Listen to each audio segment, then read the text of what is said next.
Hello and welcome to this edition of Heterodox History. Today we are going to be discussing Wilhelm II, the last German Kaiser. Very lucky to be joined by Marcus Furius Pertinax. How are you, sir? Not too bad. I'm doing all right, thank you, and guten Abend, everyone. And guten Abend to everyone as well. So just to give a brief introduction, obviously Kaiser Wilhelm II, the last German Kaiser, the last King of Prussia. He's the son of Friedrich III and the Princess Royal, the daughter of Queen Victoria, who was also named Victoria. In 1888, he succeeds both his father and grandfather in quick succession to become Wilhelm II. During the next 30 or so years, he pursues a policy known as personal rule, by which he wants to radically define German foreign policy and domestic policy to a certain extent, and reinforce an element of monarchical rule into a system which had been dominated by the all-powerful German Chancellor Bismarck. And for anyone who wants a bit more context on the earlier period on this this particular stream, do please go back and check that one out on Otto von Bismarck. Otherwise, I've decided to retroactively call this the Fall of Eagles series, because I previously did an episode covering Blessed Charles of Austria, who was the last emperor of Austria-Hungary. So this is going to be focusing on the last emperor of Germany, or rather German emperor. And depending on how things go over on Subscribestar, the last episode of this series will of course be the removal of Tsar Nicholas II. So yes, without further ado, we'll get into it. So Marcus, are you able to provide just a brief introduction to his early life before he became Kaiser? Marcus? I can certainly contribute to a bit of that discussion. So he was born Wilhelm Friedrich Ludwig von Preußen, so of Prussia. He was obviously the eldest of was it, how many siblings did he have? Actually, can't remember if it was it 5 ultimately that the Crown Prince and Vicky had. Can you remember, AM? Yes, I'll just look it up in a sec. Okay, I'll keep going. He actually initially wasn't expected to obviously take the throne, because it was his grandfather who inherited the throne of Prussia from his brother. We spoke about that previously in the Bismarck stream. So much was expected of him once he became along the shall I say prime lineage of the Prussian throne. And what's interesting with young Willie here is that he's something of a generational jump, where his parents were something of a more liberal mind. Vicky obviously being the child of Queen Victoria and Crown Prince Albert of Great Britain, and Crown Prince Frederick Wilhelm being something of a liberal, both of his own inclination, I think, personally, and obviously due to the union. Wilhelm was something of a rejection, if you could call it that, of that mindset. Willie was unfortunate to be born with I don't know if you would call it a defect, but he was born with a sort of a slightly limp arm. If I remember correctly, I think it was his left arm, and it's not exactly sure what the source of that was, whether it was a birth confusion in terms of the doctors. I think, was it something with the clamp, possibly? I think yes, it's the condition is called Erb's palsy, and from Wilhelm's own point of view, he would later blame the English doctors who were responsible for his birth, his very traumatic birth. In addition to the fact, blaming a Scottish doctor, one Mackenzie, for the botched diagnosis of throat cancer for his father at the same time. So, yes. Correct. Yes, there was something of an axe to grind with English doctors in the mind of young Willie. Absolutely. So, I mean, yes, obviously, he's born during the reign of his great uncle, who had a series of successive strokes, and his grandfather becomes the king at a very old age. I think he was 64 when he finally becomes king. So, from very early age, he's on the fast track to eventually become the king of Prussia. Because of course, Germany won't be formed for another 10 years. in terms of going over the very early life, of course, you mentioned the fact that he was a bit of or represented rather, a rejection of the liberal predisposition of his mother and his father. I mean, one of the again, in addition to that, it's not just the fact that Crown Prince Friedrich had liberal views. It was more that Wilhelm, especially, and so did Bismarck, believed that Friedrich III had essentially been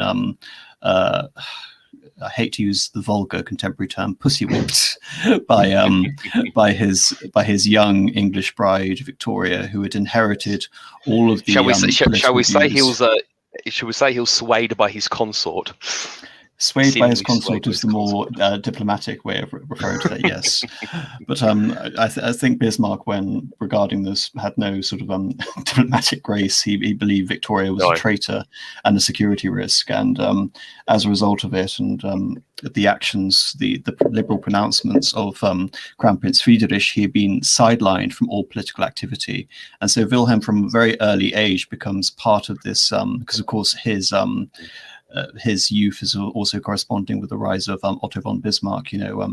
He is born in 1859. Otto von Bismarck becomes minister president in 1862. So right from the beginning, we have this schism between the mother, who is trying to, you can say, impose the liberal English worldview on her son, whilst many of the Prussian tutors, such as Hinz-Petter, were again of a much more sort of traditional Prussian orientation. But then again, I think it also didn't help that Vicky was very concerned with the fact that her son had been born with a disability. I think it's fair to say that she took this as a personal slight, that she had failed to produce the perfect son and heir. And as a result of it, you could say that she overcompensated. On one hand, she was very cold to him. She didn't want him to have any special treatment.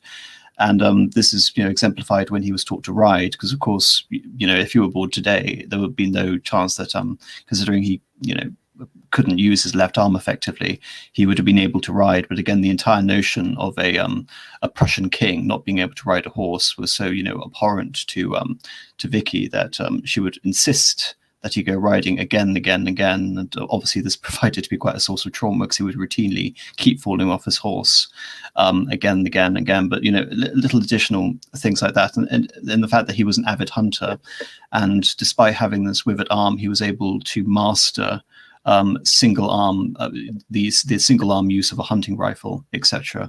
All of these little aspects where he had to physically overcompensate, but nevertheless, despite the fact that and this in the context too. I mean, I'm sure most of our viewers would know this, but this in the context too of the expectations of, probably more so than most other ruling dynasties of the major European powers, that a Prussian king and later a German emperor is expected to be essentially a commander and a king in equal fashion. They're meant to be very much sort of a soldier king, much in the sort of way that, say, his grandfather Wilhelm I saw himself, when he used to say to Bismarck, I fought Napoleon, not this imposter, the third one, the actual Napoleon. So Wilhelm is raised in this tradition of this sort of Prussian officer ruling class elite, who ought to be competent at military affairs, and riding at this point in time was still considered a staple of that. And like you said, he would constantly fall off his horse with his withered arm, and Vicky would his mother would push him almost to wit's end. And I think it's safe to say that that, alongside other ways in which he pushed him and was cold to him, definitely garnered resentment towards his mother, I think. Yes, and this compounds. Obviously, you mentioned the tradition of a soldier king. So he's educated in a gymnasium. Then he becomes he's raised as a soldier. He enters university. It's the University of Bonn, I believe, and he studies law there.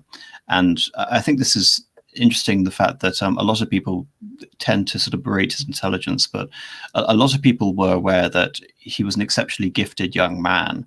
However, he did have this contrarian, sometimes insufferable personality, where, you know, sometimes it was, you know, a simple act of overcompensation, that he was always this this bombastic, overly competent, you know, overly compensating personality. And I think, again, just applying sort of primitive psychology to this, that you can say he is trying to very much live up to that ideal, not only, you know, the Prussian soldiery ideal, but very much consciously want to associate himself with Frederick the Great, even though he had none of the tactical skill or the wartime leadership capabilities of his erstwhile icon.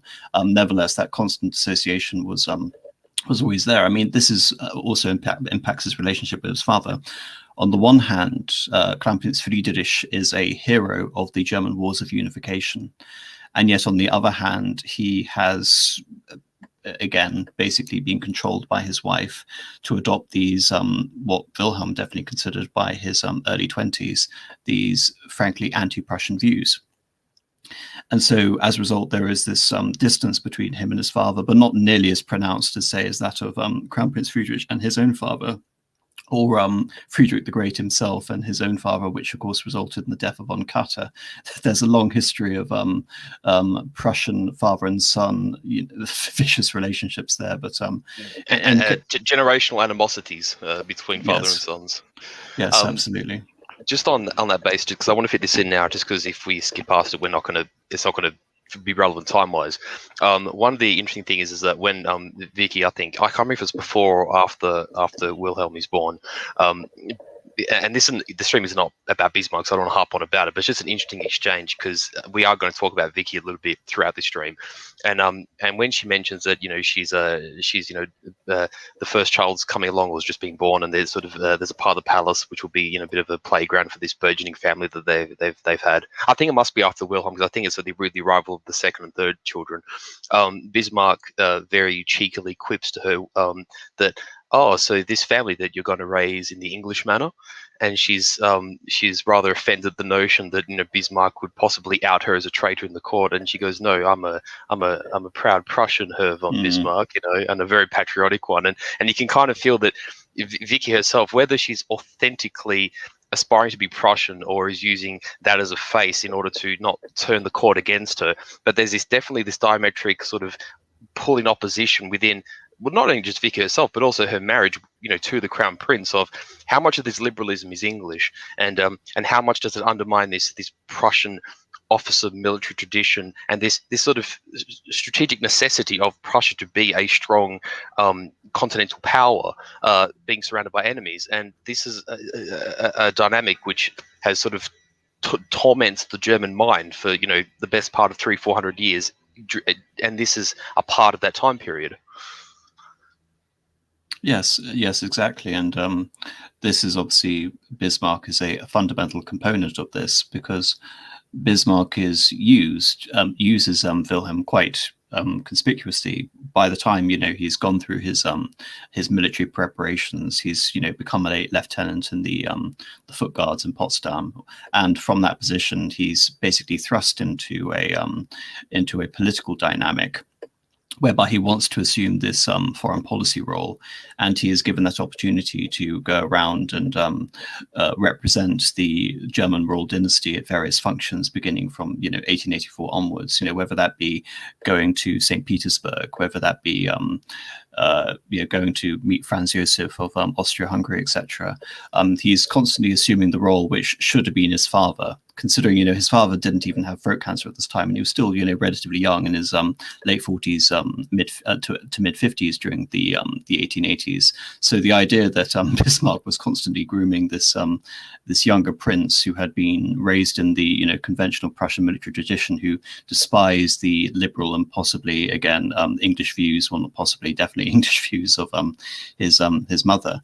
All of this compounds to create the perfect situation. And if anything, you know, it's remarkable for, you know, Bismarck's luck in wanting to remove Friedrich, that by the time he finally became emperor, he would have this terminal illness. So just getting to this point, in 1880, he marries Augusta Victoria of Schleswig-Holstein, and for the rest of the stream, I'll just be referring to her by her common adage, which is Donna, in the same way that the Empress, how I've forgotten her name, Alexandra of Russia, was known as Sunny. And again, Vili, Nikki, all these rather silly sort of epithets looking back on it. Diminutive kind of nicknames almost, yeah. Yes, but Donna's interesting because Wilhelm married her out of love, and again, in a contravention of the expectations of the Hohenzollern. And I think this, from a very early age, this actually represents a conscious policy of Wilhelm, because this is later repeated with his youngest daughter, Victoria, when she marries the Duke of Brunswick. Augusta Victoria was the daughter of one of Prussia's enemies during the Wars of Unification, Friedrich of Schleswig-Holstein. He had been the one, if you recall that earlier stream, that had been propped up by the Austrians during the prelude to the Austro-Prussian War, basically as an alternative ruler for the areas which had been occupied by both Prussia and Austria, this being Schleswig, Holstein, and Lauenburg. And as a result of the Prussian victory, he had been dispossessed. He hadn't had his Duchy of Schleswig-Holstein created, and he was dispossessed. And it's his daughter who marries the later Kaiser Wilhelm. At this moment, he's not even the crown prince.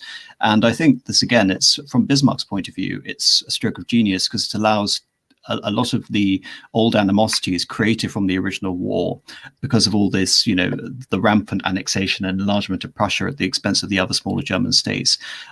This begins to heal a wound. In this case, it's Schleswig-Holstein, and with the marriage of his daughter Victoria, and I think it's 1913, it is the House of Hanover. Again, the House of Hanover, probably more than any dynasty, had enough gripes with the House of Hohenzollern, considering the Kingdom of Hanover had just been wiped off the map.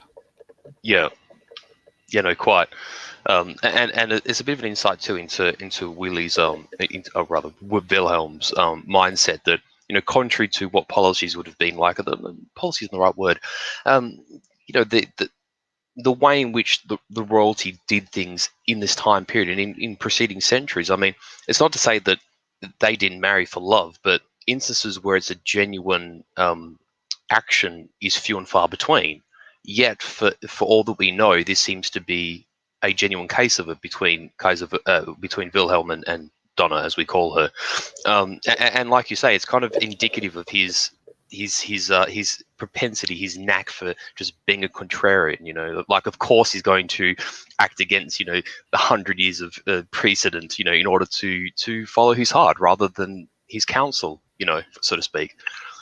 Absolutely. And in terms of it, again, this policy being mimicked, and you can say his appreciation of marrying for love, again, not necessarily to that extreme, because of course Donna had was a princess royal in her own right, even though she wasn't of a particularly high standing.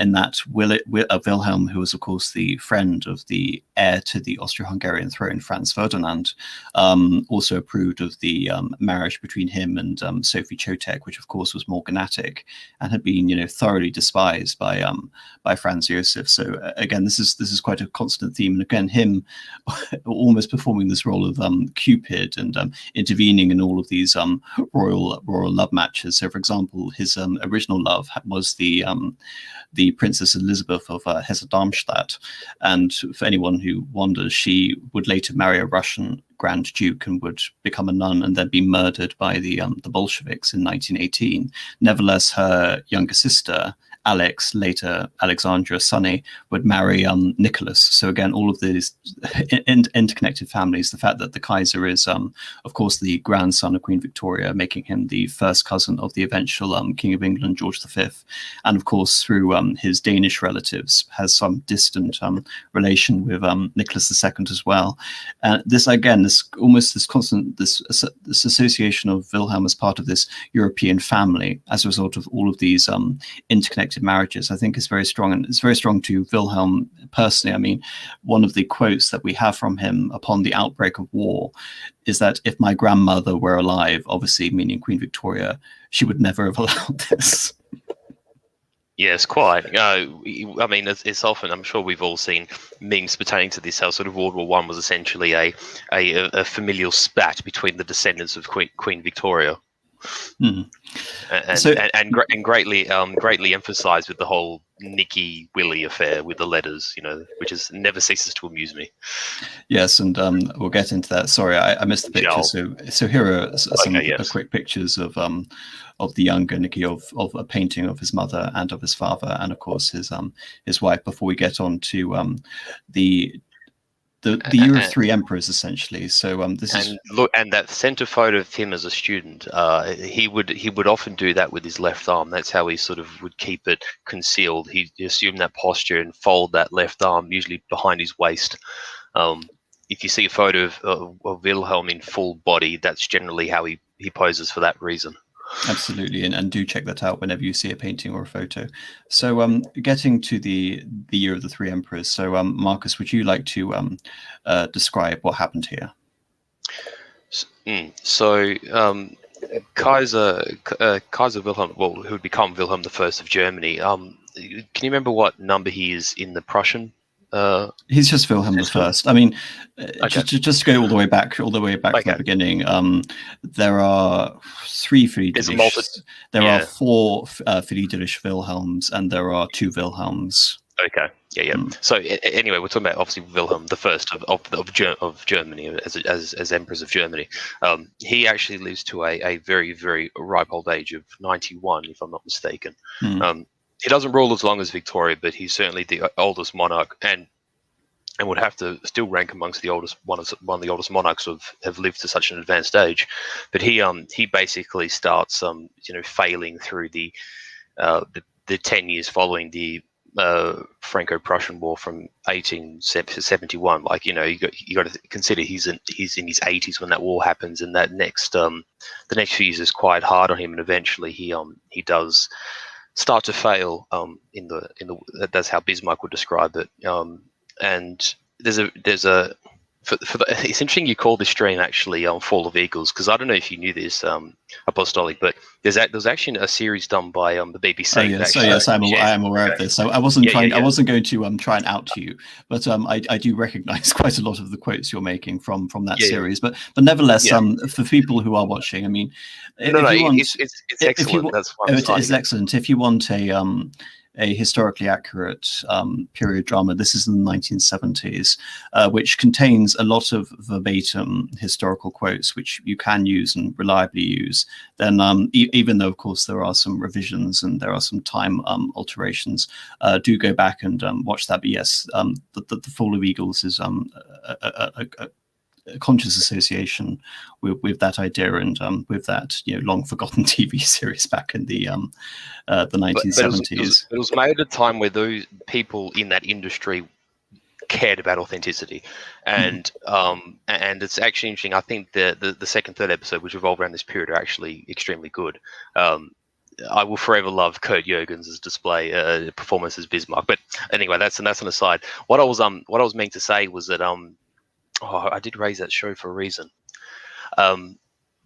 Sorry, I've lost the point. I apologize. And we got we were talking about the death of Wilhelm I.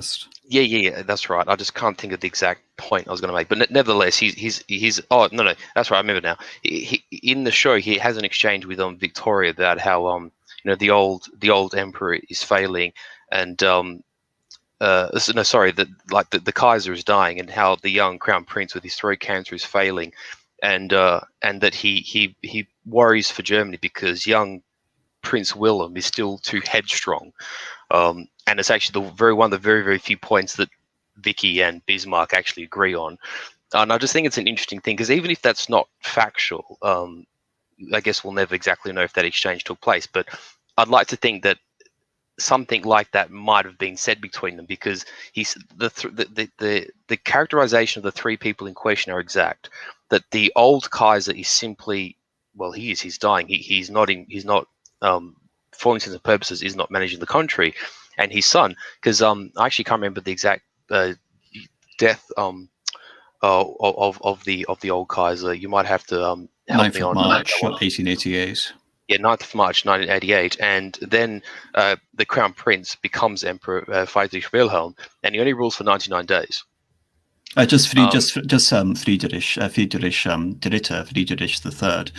He's king for 99 days, and during the preceding years, he'd been diagnosed with throat cancer, and as mentioned, we have the aforementioned Scottish doctor who comes in and misdiagnoses him. Yes, who allows it to get much worse. Meanwhile, Frederick,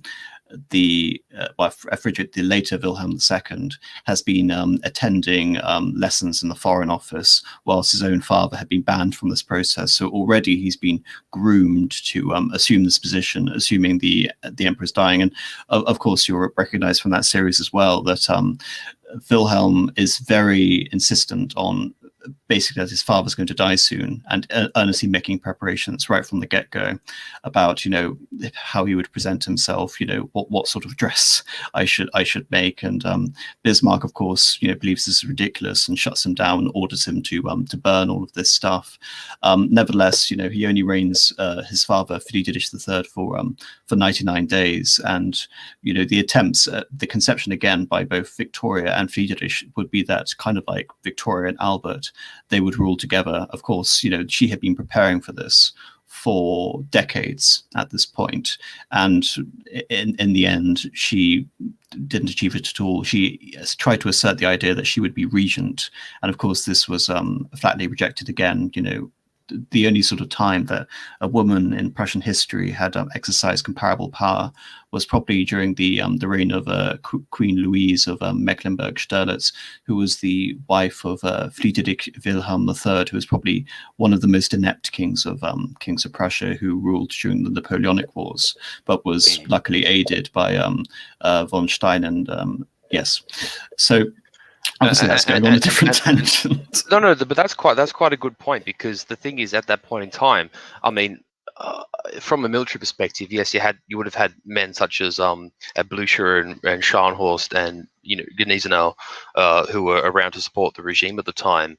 However, at this point in time that we're speaking presently, with the old Kaiser dying, and then Friedrich Wilhelm being essentially terminally ill with his throat cancer, I believe von Moltke the elder had either retired at this point. I think he might have been still alive, but he retired. And Bismarck was really the one major support this dynasty has politically, and that's the difference, I feel. And I think for anyone to have entertained the idea that Vicky and Bismarck were going to power share, it was just simply an impossibility, given their diametrically proposed views about the direction Germany ought to have taken. And I think this is an interesting question to get to, again, the constitutional nature of the German Empire. Obviously, the German Empire is created in 1871 in the aftermath of the three successive wars: the Danish War, the German Brothers' War, and later the Franco-Prussian War. The creation of this system really represented, you can say, the crowning achievement of Otto von Bismarck personally, in addition to the utilization of the Prussian army. And in this respect, the position of Chancellor, his occupation of the Minister Presidency of Prussia, his occupation of the Foreign Office, etc., solidified him as the dominant political figure, not accountable to Parliament, whilst isolating the monarch, who, in theory at least, had the ability to dismiss him. But Bismarck had the ability to prevent other ministers essentially from interacting with the king, which is a fundamental point. All of the king's correspondence, all of the king's advice had to go through Bismarck. No, he couldn't interact with his individual cabinet ministers, which is very important to know. All the cabinet were dependent on Bismarck, and Bismarck was dependent on the king. And this way, he was able to control the flow of information and control, a series of appointments throughout the empire. Of course, this is why we know him as the Iron Chancellor. Essentially, as a charismatic personality, he was able to dominate the German Empire through sheer force of will and create a constitution which suited him. But nevertheless, this isn't a Bismarck stream. So this is where we have the conception of Wilhelm. On the one hand, Bismarck believes, because he'd essentially trained Wilhelm, he'd been instrumental in elevating Wilhelm to the position where he was now, in educating him, in turning him against his parents. And now he's underestimated Wilhelm. I think it's interesting considering how throughout the rest of his life, you'll see Wilhelm was actually a paper tiger in many respects. Many generals and politicians were very easily able to circumnavigate his wishes and outmaneuver him quite successfully. And of course, this will be displayed acutely when we talk about the last couple of years in the First World War.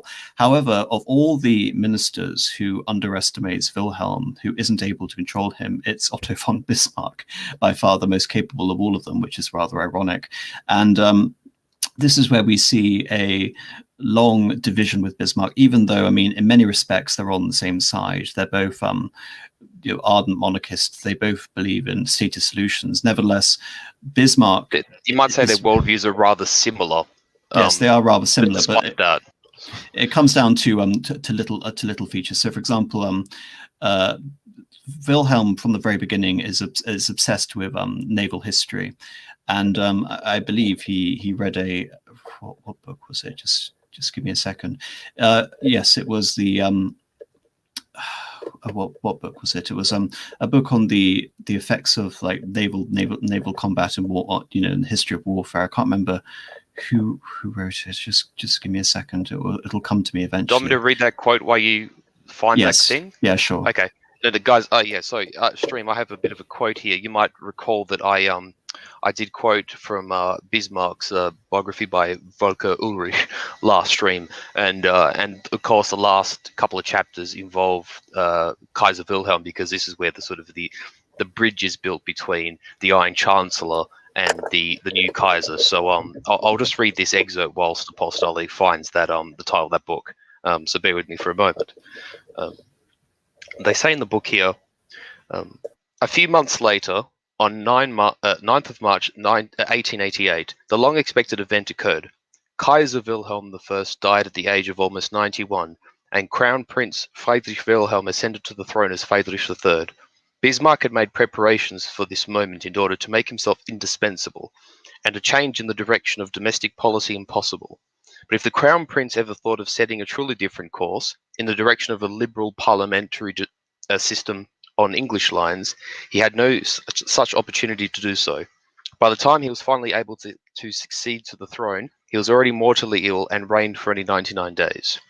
Once Bismarck learned of Friedrich's untreatable cancer of the throat, his concerns turned to his elder son, Prince Wilhelm.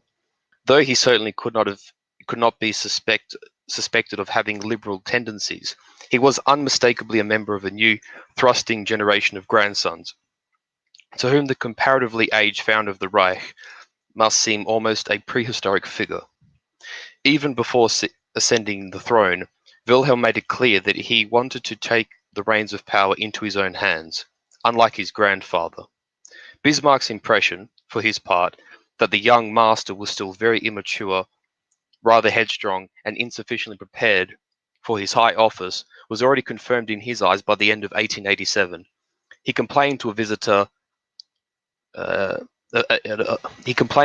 to Berlin that Prince Wilhelm, quote, was a hothead, could not hold his tongue, was susceptible to flatterers, and was capable of plunging Germany into a war without knowing what he was doing. So that was Bismarck's, you might say, analysis or judgment of Wilhelm. Sorry, could you repeat that? Just taking power. Could you repeat that? Yeah. The Bismarck quote? Yeah. No, just the aspect on plunging into war. Okay. And was capable of plunging Germany into a war without knowing what he was doing. All right. Well, I think it's interesting here because this is, you could say, the part of the fundamental aspect of the Bismarck myth, the idea that without Bismarck as the pilot of the ship of state, with the Kaiser in charge, it would become rudderless and enter into all these catastrophes. Nevertheless, I'm going to disagree with Bismarck when it comes to this view. I think Bismarck was, I would say, excessively harsh when it came to the Kaiser Wilhelm, and I'd like to demonstrate that. Nevertheless, I've remembered the book, which is, some people in the chat of Iron Duke and Jonathan Gordon have mentioned it.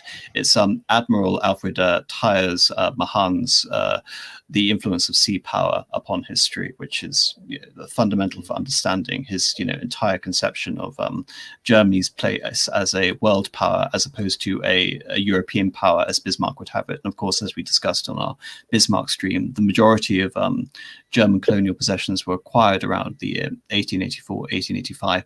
Many, virtually all of them, with very minor exceptions, have been acquired before the Kaiser came to the throne.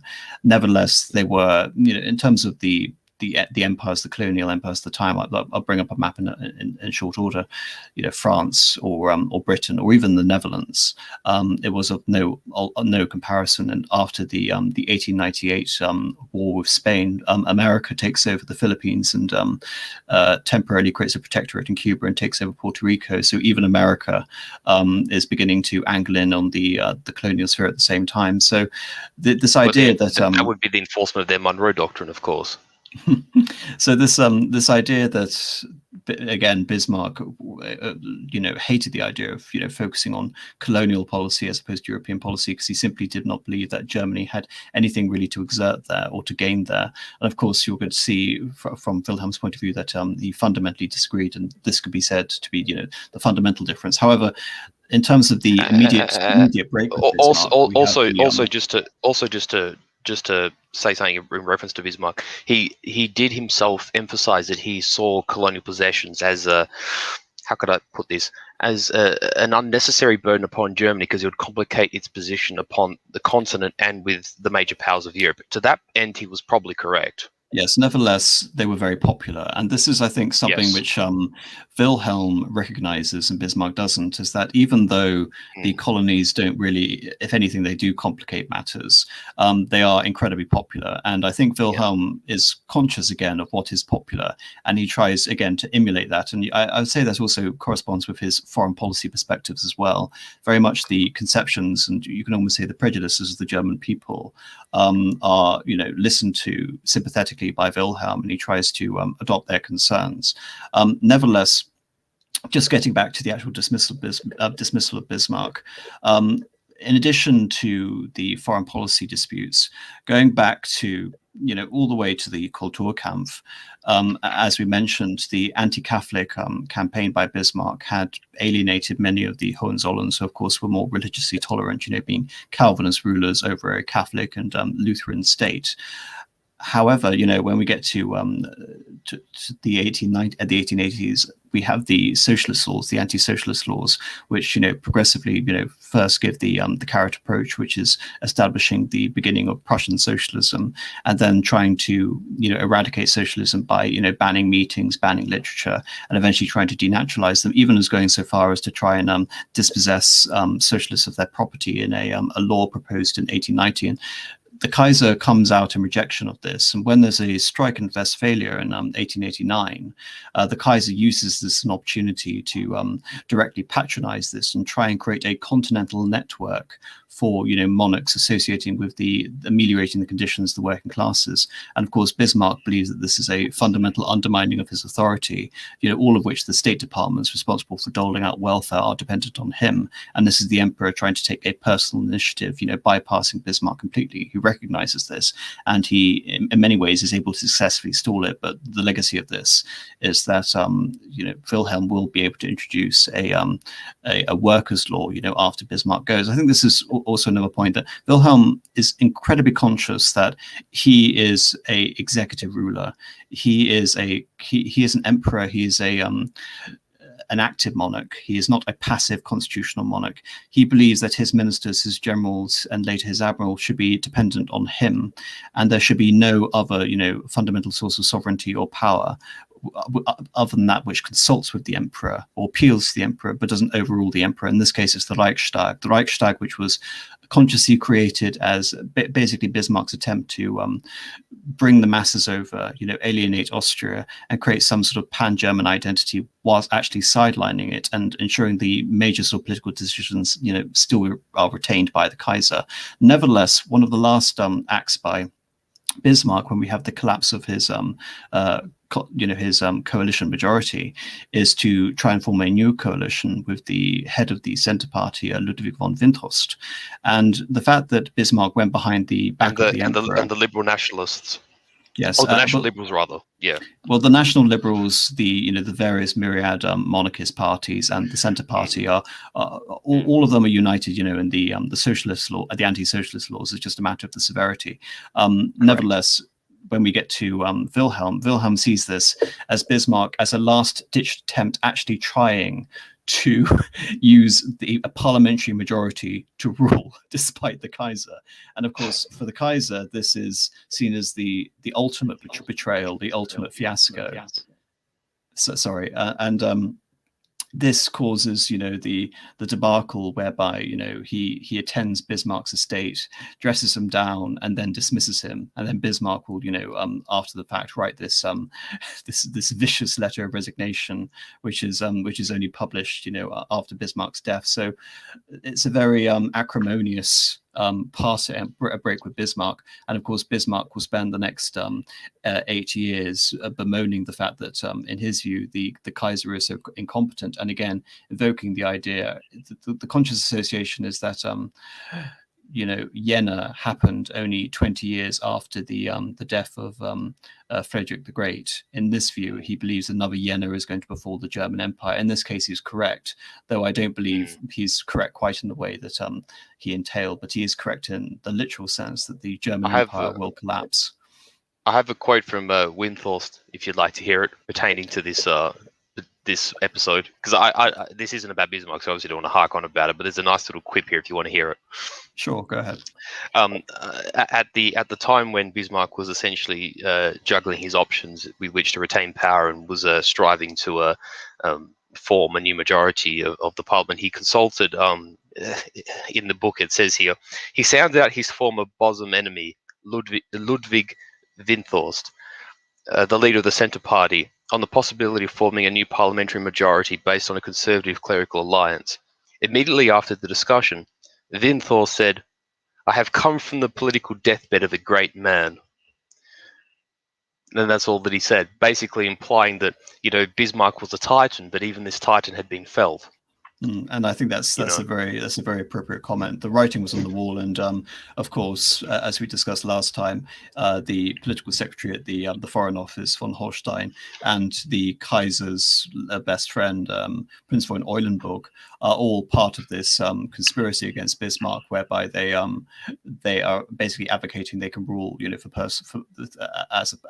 person as the Kaiser, as opposed to having to work through Bismarck. And of course, the diminution of the position of the Chancellor, which again is Bismarck's defense as to why he shouldn't be dismissed, is a boon to all of these people, because Bismarck had also kept them out of the ear of the Kaiser during this entire time, the last 30 years or so. And so the idea that all of these ministers are now going to have direct access, bypassing the role of the Chancellor, the idea that the Chancellor is going to be, diminished as a rank, and all of these, individuals are going to be dependent on the Kaiser, is again a very lucrative concept. All of these ambitious nobles and courtiers, this cabal around Wilhelm. So all of this cascades, and of course the tenuous position of Germany's foreign policy at this point, the fact that Russia and Austria are becoming increasingly at odds, and the Dry Kaiserbund and the Reassurance Treaty look like they're all going to collapse, and Holstein predicts this. So this gets us to the era of personal rule, beginning with the dismissal of Bismarck, which, as you can see here, I've dated it until about 1908. And actually, that left image, actually, just that quote that I read from the Bismarck book, the book by Volker Ulrich, that left image is actually the header portrait at the end of the chapter, ironically. Yes, it's very appropriate. This very famous Punch cartoon, dropping the pilot, showing Wilhelm, eagerly dismissing, dismissing Bismarck. So from this point on, he appoints basically diminished men, so civil servants, essentially, distinguished German civil servants. So the first one is Caprivi, then it's Hohenlohe von Schillingfürst, who had been a minister president of Bavaria. And again, in terms of what this really represented. This in historiography is where we have the end of the Bismarckian era and the beginning of the Wilhelmine era. And what is the ultimate sort of implications of this? How can we talk about this? On the one hand, we talked about his interest in sea, and as you can see here, we'll talk about the High Seas Fleet and his promotion of the Tirpitz Plan. Foreign affairs and again naval policy were the key aspects of his reign. The fact that the Kaiser had been Kaiser Wilhelm I. I think it is important to note that Wilhelm I, at least to Wilhelm II, had this mythical quality. Wilhelm II really idealized his grandfather and wanted to create this cult of him as Wilhelm the Great, as the great unifying emperor. And again, I think this is a constant association with Wilhelm as the true unifier of Germany. You can say it is a dynastic claim of the Hohenzollerns against Bismarck on the history. If you can say the correct, the idea that Wilhelm was ultimately responsible. Of course, we know from our Bismarck stream that that's completely ludicrous. Nevertheless, there's some little bit of royalist revisionism permeates through Wilhelm's mindset. On the one hand, you can say that he is a quintessential reactionary in the sense that he's wanting to restore some element of true, conceived monarchical rule. On the other hand, he's a great innovator. He's a great patron of the sciences. He creates the Kaiser Wilhelm Society for the promotion of scientific research. And again, it's like you see in Japan, it's this promotion of a military aristocracy surrounding an all-powerful emperor, whilst being at the center of this major source of, industrialization, economic modernization, and military and technological innovation all at the same time. I think, this is quite an interesting example in terms of, how we come to an understanding of this regime, how one reconciles what seems to be, to many, historians, especially of the Bielefeld school and, leftist, German critical theory, how one can talk about, technological modernization and political modernization as if, the two have to, completely coincide, or even that there is a concept in politics as modern. Nevertheless, Wilhelm represents these, odd disparities, the idea that he's an innovator on the one hand, and yet the fact that he is so beholden to the traditional Prussian or the Friderician, and of course I mean Frederick the Great, his concept of monarchy and the idea that in the same sense that Frederick II was a great innovator. All of these ideas, the Prussian conception of kingship, I think, if they're not encapsulated, Wilhelm II was very much conscious in the attempt. Nevertheless, this I'm painting a rather rosy image, and I think it needs to be elevated that he does fail to a large extent in this policy, albeit not for lack of trying, essentially. So getting to and this also occurs as well in the broader context of the wider scramble for Africa as well. That Wilhelm, I was going to mention this early, but what's kind of interesting with Wilhelm in a broad sense is that on one hand he's this traditionalist Prussian, very sort of he gets that from his paternal side, and on the other hand he has this admiration from the English. Like he said, he read the naval book. I think he said it was Mahan's book on naval warfare, and he has this what would border on an obsession of turning Prussia, which was barely a regional power in the context of naval warfare, to Germany creates the Hochseeflotte, the High Seas Fleet, and becomes the second most powerful navy on the planet by the time of the First World War. And naval warfare is obviously far more an English and British tradition than it is a German tradition. So he's quite I don't mean a split personality in like a psychoanalytical context, but he has these very contrasting elements to how he views the world and how he wishes to lead Germany and for Germany to sort of resemble itself. It's quite almost sort of bipolar, but it's interesting. He lurches in all these various directions, of which I'm assuming we're going to touch on, for instance, the Agadir crisis and the Morocco crisis and what have you. But this all occurs in the context too of the Great Colonial Period, or the end of it, and the scramble for Africa. Yes, I think just for help reference, I've got a little image here. At the beginning of World War I, what the state of the empires was, so people just want to look at that map, and I've included a list of major German possessions in the south. Nevertheless, it should be noted that the Kaiser, ultimately made very little impression in terms of the actual expansion of the empire. Nevertheless, the creation of a navy is in my view, inextricable from his assessment of foreign affairs. On the one hand, I mean, you could say there's a radical departure. I mean, one of the first acts which you can say, a lot of historians point to as this major breach with Bismarck is that he doesn't renegotiate the reassurance treaty with Russia, even though, again, many in the Foreign Office had, argued, especially von Holstein, that, basically that had been impossible because Bismarck had made too many contradictory agreements, and the entire fabric of the European alliance system was based on trust in Bismarck the man, not as in any sort of tenable position that Germany could exercise. The idea, on one hand, Bismarck will be saying to the British, I have no interest in the Balkans. Yet on the other hand, he would say, in order to keep this reinsurance treaty with Russia, I'll turn a blind eye if Russia wants to occupy the Straits of Constantinople, etc. All of these elements serve to make this situation unworkable. That and the fact that Austria and Russia, since the Great Betrayal during the Crimean War, had been, erstwhile allies with various moments of détente throughout this period, and the idea of forcing them back together was, an artificial alliance at best, especially considering the Ottoman Empire was, quickly disintegrating. We'll see this as, exemplified during the events of Wilhelm's reign.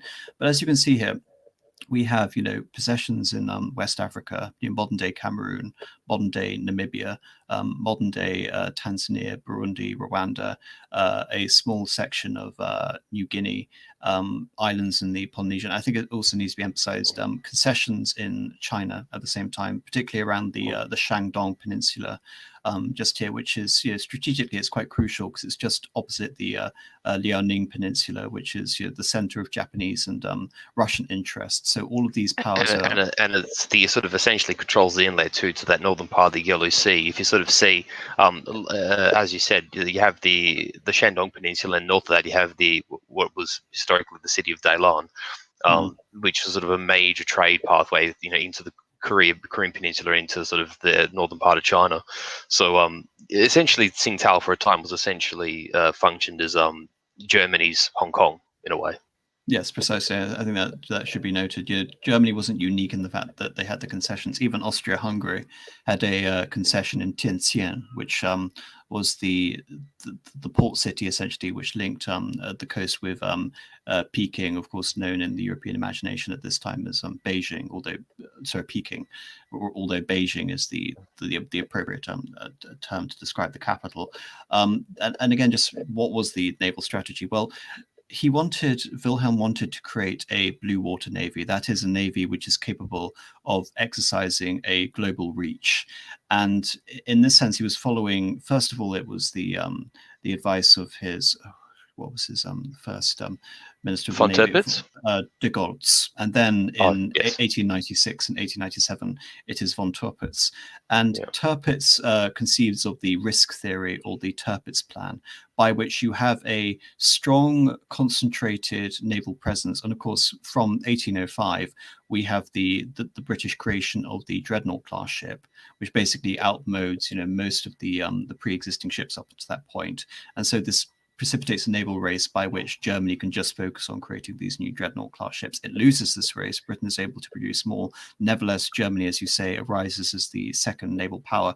And the effect of this is that you have this massive high seas fleet bottled up in Bremerhaven, and it can basically be used as a peacetime tool to affect German interests abroad. And this, is demonstrated in the Moroccan crisis. It's demonstrated in his Far Eastern strategy.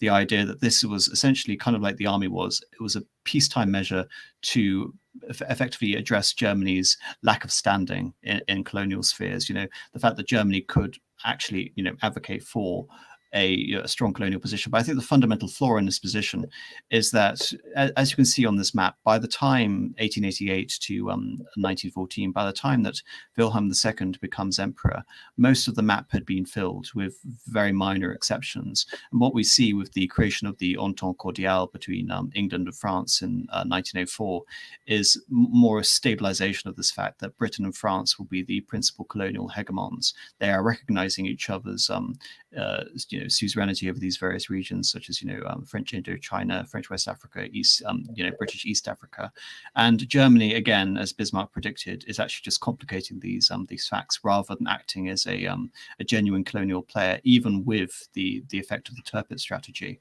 So all of this is quite complicated. I think one interesting factor to mention again is Germany is now facing a threat of a two-front war. In 1894, Russia forms its dual alliance with France. For France, obviously, the alliance is hostile against Germany principally, but it's also hostile against the British, because from 1894 to 1904, the French and the British were not allies by any means. In fact, there was an incident over the Sudan at Fashoda, whereby the two powers almost went to war, again, in filling up this map during the Scramble of Africa, as you can see here. Whereas for Russia, Russia didn't want to antagonize Germany. However, Russia was very much concerned with the Great Game against Britain. So ironically, the French and the Russians allying against Britain, for Russia's case, much more so in Germany, which is, of course, going to be, completely overthrown in what one can argue to be the diplomatic revolution of the 1907 Triple Entente, but that definitely wasn't the consideration that we're creating a hostile anti-German alliance. Nevertheless, when we talk about the public mindset, the German mindset, after the dual alliance, the relationship between the German public and Russia as an entity, became very sour, and often the Kaiser would, try and invoke this idea of, anti-Russian sentiments. I think again this was also not helped by the fact that he had a rather, precarious relationship with Alexander III of Russia. Nevertheless, when his friend Nicholas II becomes Tsar in 1894. We see this beginning of this infamous Willie-Nicky conversation. Both of these monarchs believe that foreign policy should essentially be affected by the monarch. Really, I think, believe more so in this case than Nicholas I, albeit Nicholas I, as Tsar of Russia, had more power relative as the autocrat relative to Wilhelm and the House of Hohenzollern. I mean, I think it's important to note that Wilhelm, far from being autocrat of the Germans, was just primus inter pares of the German princes, of which there were many. I mean, Germany didn't even have a unified army at this point. There was the army of Saxony, there was the army of Württemberg, and there was the army of Bavaria, all of which swore a peacetime oath to their own respective kings. Even though, but when we see the beginning of the war, this idea of the Kaiser as the supreme warlord is very much utilized. All of these elements, they do fall under a unified command. By the during time wartime, during the war, yes. During wartime, yes. But I think it's important just to recognize that this is a rather mismatched alliance. But nevertheless, the two were of a conservative inclination, and they became fast friends. And this is, I think, bringing in the naval strategy. Wilhelm wishes to dislodge the Russians from the French allies, or if not, to neutralize the French by some other way. And so this is where we get to his China strategy. So, as I'm sure most of you actually know, probably not, thinking about it. In 1900, we have the Boxer Rebellion in China. Basically, the Boxers were a xenophobic, anti-Westerner native uprising in China, aimed at driving out most of the Westerners in their concessions and their treaty ports in China. And the ruler of China, and what the Russians and what the Chinese themselves called the unequal treaties. Yes, they were unequal treaties. I think it should be important to emphasize that. Of course. These are the treaties which had been imposed on China, which allowed Westerners extra judicial rights, trading ports, and trading concessions throughout the Chinese Empire, rather than just directly conquering it as they have with India. And it's during the midst too of the Qing dynasty, more or less, just sort of falling in on itself. I mean, the Qing dynasty doesn't survive, into the 20th century. It does survive. It does survive. But much past is what I meant to say. Yeah. Well, I'll just because it's not that relevant to the stream, but just to emphasize, the Qing Empire had been in China since 1644. However, the empire was being run by a Grand Empress Dowager, the Empress Cixi, who controlled by through the use of child emperors. And in 1900, she reluctantly formed an alliance with the Boxers to try and drive out the Westerners and reverse the unequal treaties. Of course, this goes very badly to her. This precipitates a coalition of the British, the French, the Austrians, the Italians, the Japanese, and the Americans, all of which had financial concessions, financial interests in China, to invade China and recapture their concessions, lift the siege of the various embassies and retake the capital of Peking. Xi Qi isn't deposed, but she's very much humbled by this experience, and the Boxers are removed. The Germans don't actually play any sort of major significant role in this. However, this is where we get one of the most infamous moments of Wilhelm's history, whereby upon sending troops to aid in this Boxer rebellion, we have the Hun speech, and just to give you, I knew you were going to mention this. Yes, and this is the paragraph, the offending paragraph, which would be wonderful for the sake of Allied propaganda for the next 50 years. Should you encounter the enemy, he will be defeated. No quarter will be given. Prisoners will not be taken. Whoever falls into your hands is forfeited. Just as 1,000 years ago, the Huns, under their king Attila, made a name for themselves, one that even today makes them seem mighty in history and legend. May the name German be affirmed by you in such a way that in China, no Chinese will ever dare look at you askance as a German. And I think this idea of this conscious association with the Hun and Germany begins here, and forevermore the Germans are, almost has parody known as the Hun. And essentially in every war film made since the end of 1945 in the West, there's often a Hun reference squeezed in there somewhere. Yes, but nevertheless, I mean, it's a diplomatic debacle, and of course, the official diplomatic communique edited out this segment of the speech which had been given to the sailors in Bremerhaven. Nevertheless, this China strategy did form a larger part of Wilhelm's worldview, because, of course, Russia had major interests, and of course, the major opponent to Russia in this area was, of course, Japan, and this is where the naval strategy could, perhaps play a role. In 1804, Japan attacks the Russian concession at Port Arthur and sinks the Asia squadron, and Wilhelm uses this as an opportunity to try and detach Russia from Britain, because of course Britain was allied with Japan. It had been allied since 1902. The idea essentially was that through Germany's concessions in China, Germany could exercise some sort of naval influence to buttress the Russians, and that the British, ultimately having betrayed the Russians by allying with their erstwhile enemy. I mean, I think it's important to note that, as with the Shoda, we also have the Doga Bank incident, whereby the Russian fleet, having been again denied access through the Suez Canal by the British, fired on some fishing vessels, just off the coast of England, and this almost, came to a matter of war again, as the Baltic fleet was making its long and doomed journey to the Straits of Tsushima, where it would be sunk in a matter of hours once it finally reached Japanese waters. Nevertheless, from Wilhelm's point of view, this was a moment whereby the entire alliance between France, Britain, because again, France had by now formed the Entente Cordiale with Britain, and again, the Entente Cordiale had, in my view, the Entente Cordiale was the legacy of the Boer Wars. It was this idea that Britain consciously could not afford to keep propping up its empire. And of course, if you watch any videos on AA, you'll know that the British Empire cost more to maintain than it actually, produced in revenue for Britain. And so from the 20th century onwards, when Britain is, licking its wounds after this Pyrrhic victory in the Boer War, the Second Boer War, they're looking to France basically to ease the tensions, so Britain doesn't have to worry about defending its borders against France. And of course, that had been the same reason why France had originally formed an alliance with Russia, was again to contend with British interests. So we see this easing of relationships, this general sort of colonial detente aimed at basically allowing the empires to be run better. Nevertheless, the Germans are trying to angle their way in there and break up these various powers, and of course detaching Russia from now England and France as a result of the Russo-Japanese War is a potential opportunity. In fact, there's even a meeting between the Emperor of Germany and Nicholas II, agreeing on a new alliance between Russia and Germany, and then the Foreign Office just orders the Nicholas to ignore it. Just before you go any further, it's actually worth mentioning, just because you had raised the Boer War.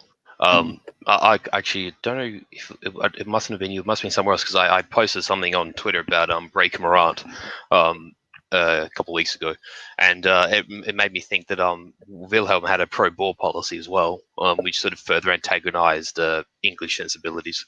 Yes, 1999 Duke is mentioned in the Kruger telegram. Well, before the Second Boer War, which broke out in earnest in 1899, you had the Jameson raid in 1896, and in response, the Kaiser, through Kruger, sends this message basically offering his support for the Boers. And this is quite interesting, because going back to the later on, we'll talk about the Daily Telegraph fiasco, whereby he claimed that was actual Russian-French agitation to Russian collusion to detach Germany from its affected détente with Britain, because yes, we're talking about Germany's checkered and you can say schizophrenic relationship with Britain.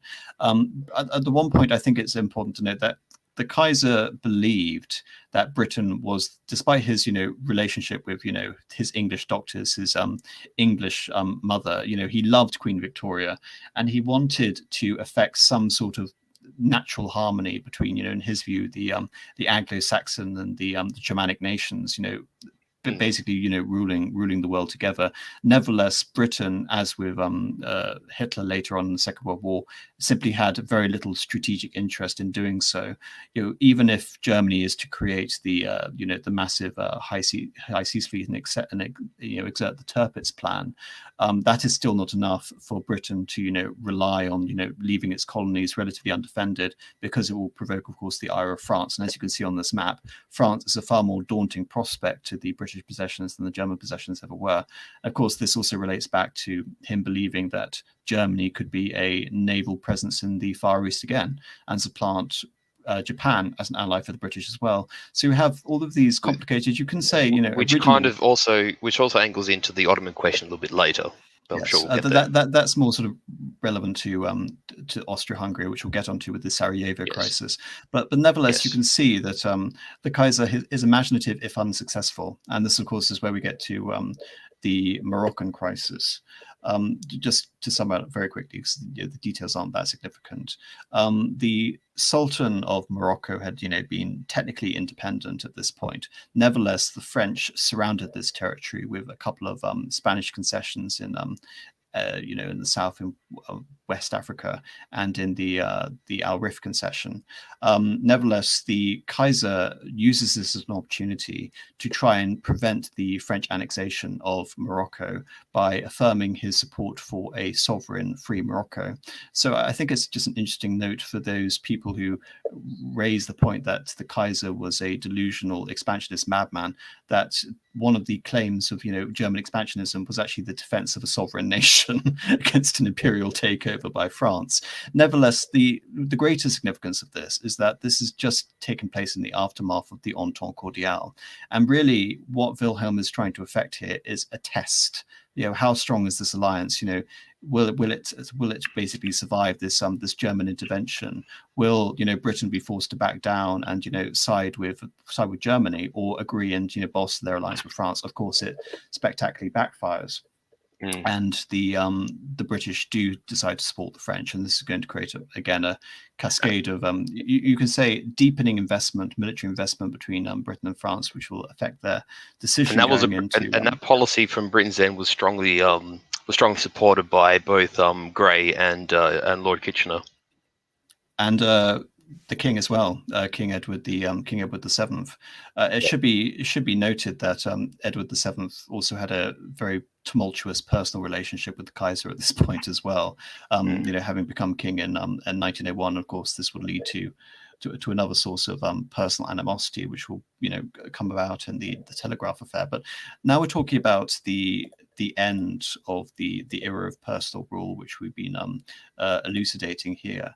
So in 1900, the the Kaiser removes his Chancellor Hohenlohe-Schilling-Fürst, and he appoints Bernhard von Bülow, who was, to his own estimation, his own personal Bismarck. The idea that this man is just going to facilitate my foreign policy antics, and he, of course, is part of an alliance with Prince von Eulenburg.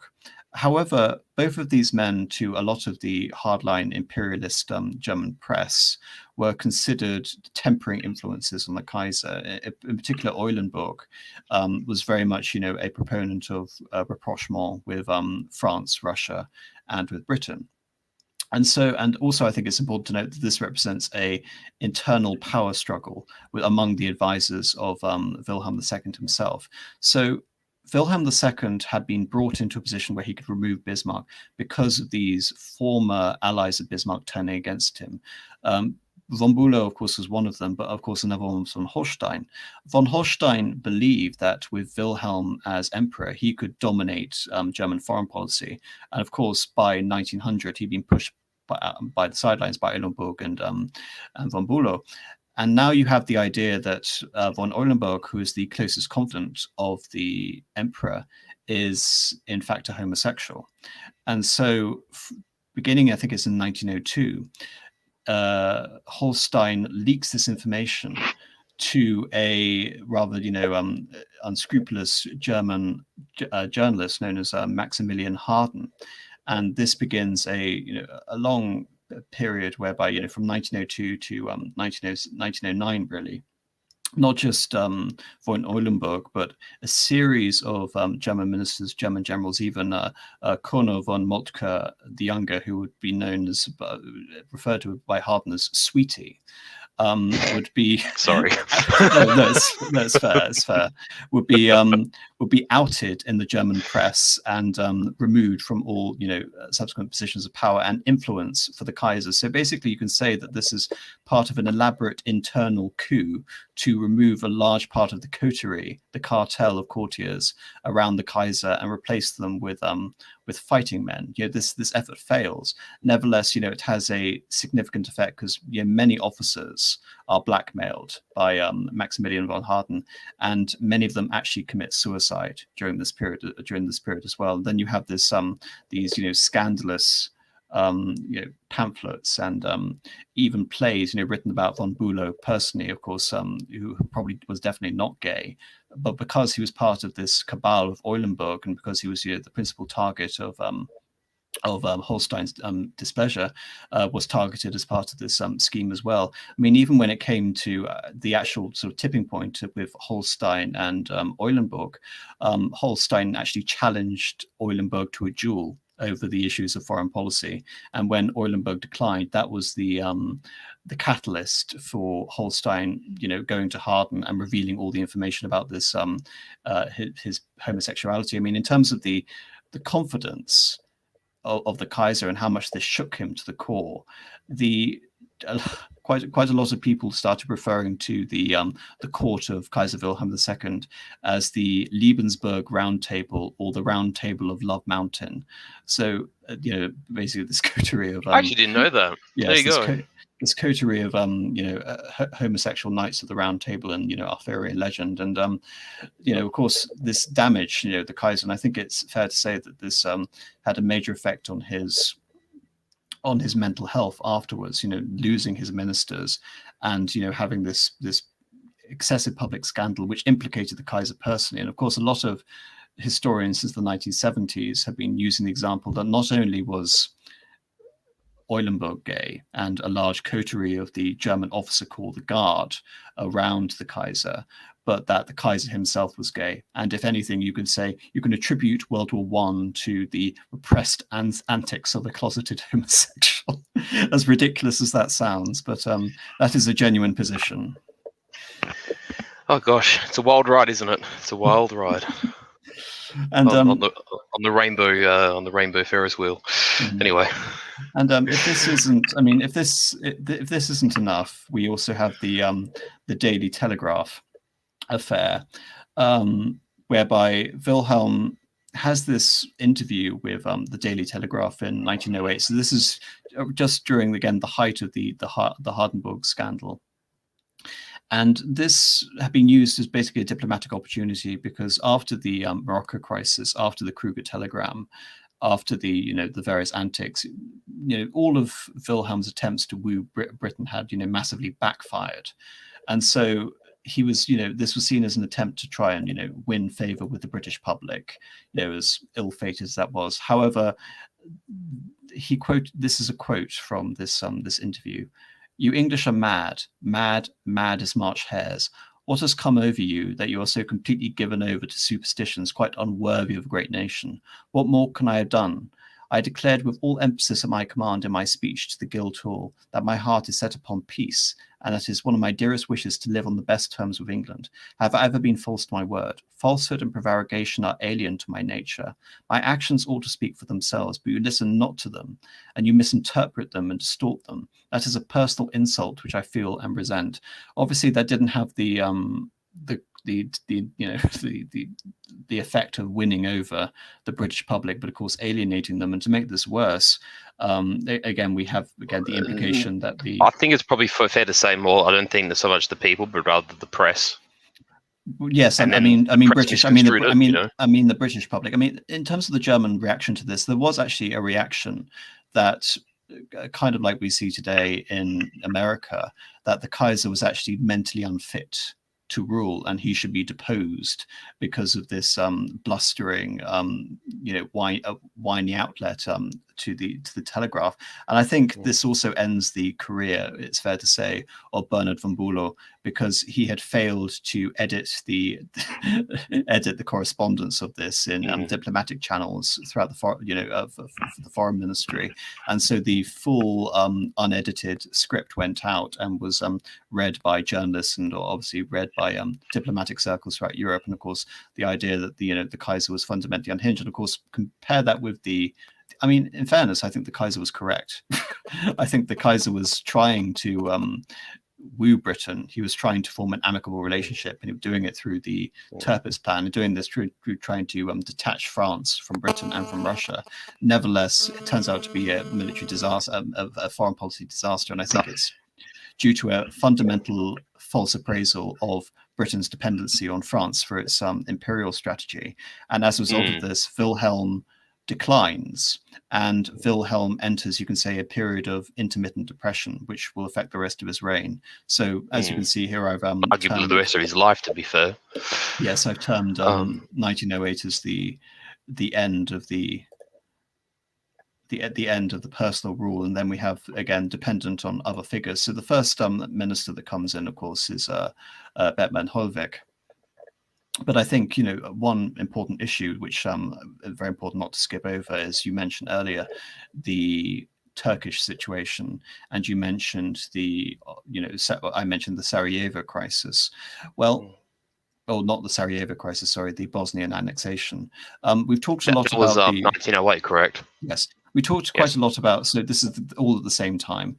We talked quite a lot about the German colonial policy as it pertained to Africa, and as it pertained to relations with Britain, and as it pertained to China. However, the Kaiser had direct investment in the Ottoman Empire as well. If I go back to this map quickly to show, as you can see, the Ottoman Empire at this point controls modern day Iraq and the Levant, and of course, the Hejaz, and that's the coastal strip of Arabia, for those who don't know. And in the 19th century, I think the late 19th century, he had visited the Ottoman Empire on 2 state visits. And, among other things, we have the famous quote that I declared that, the 300 million Mohammedans around the world, my friend. But more importantly, it's a strategic opportunity to form links with the German Empire to build the Berlin to Baghdad railway. As you can see here, with the a potential railway to Baghdad, which of course will go on to Basra, and moving on from there, access to the Persian Gulf and connect with Germany's colonies. Germany could... And most obviously, this railway travels through Istanbul and Ankara and goes through the guts of Anatolia. It's a very strategic railway as well. But not only that, it circumvents the Suez Canal. So basically, correct. it cuts off Britain's ability just to terminate access to the German Blue Water Navy at a moment's notice. Mm-hmm. So this Mm-hmm. is and of course, oil has just been discovered in Iraq at the same time. So there are major economic and military and strategic interests to cement this, positive relationship with the Turkish Sultan Abdul Hamid, and of course this meant cozying up to him, despite the fact that he was already known as the Red Sultan because of his treatment of the Armenians. Nevertheless, Yes. You can say again that combined with this, and it's worth noting too that at this point in time, the Sultan is still technically the Caliph as well of Islam. Yes, the Caliph of Islam. So again, it's as with 1908. I think it's fair to say that this is again the age of the Telegraph affair, that the Kaiser has more or less abandoned any chance, any hope that there can be a Anglo-German alliance, what he'd been pursuing for 20 years at this point. And you can say that, when he's buttressing up the Kaiser again, he's consciously thinking that, potentially this is what Germans felt during the war, or the First World War in particular. The position of the Caliph of Islam as an ally of Germany could be used to undermine the British Empire by appealing to the conflicted loyalty of Muslims. Of course, the Muslim world is a bit more complicated than that. And the French also, of course. Yes, and even the Hindus. There was even a Hindu association of of Germany as well. So all of these issues compounded. However, all of this is checked by 1908 and the annexation of Bosnia. I think again this demonstrates actually how relatively powerless the Kaiser has become. So the annexation of Bosnia, I think it needs to be noted because it's often used in as a pretext of Austrian aggression. It had been agreed by the Russians beforehand. It was only the way that it was basically orchestrated. Bosnia had been occupied by Austria-Hungary since 1878, since the original Turkish war with Russia. That was the Crimean War, correct?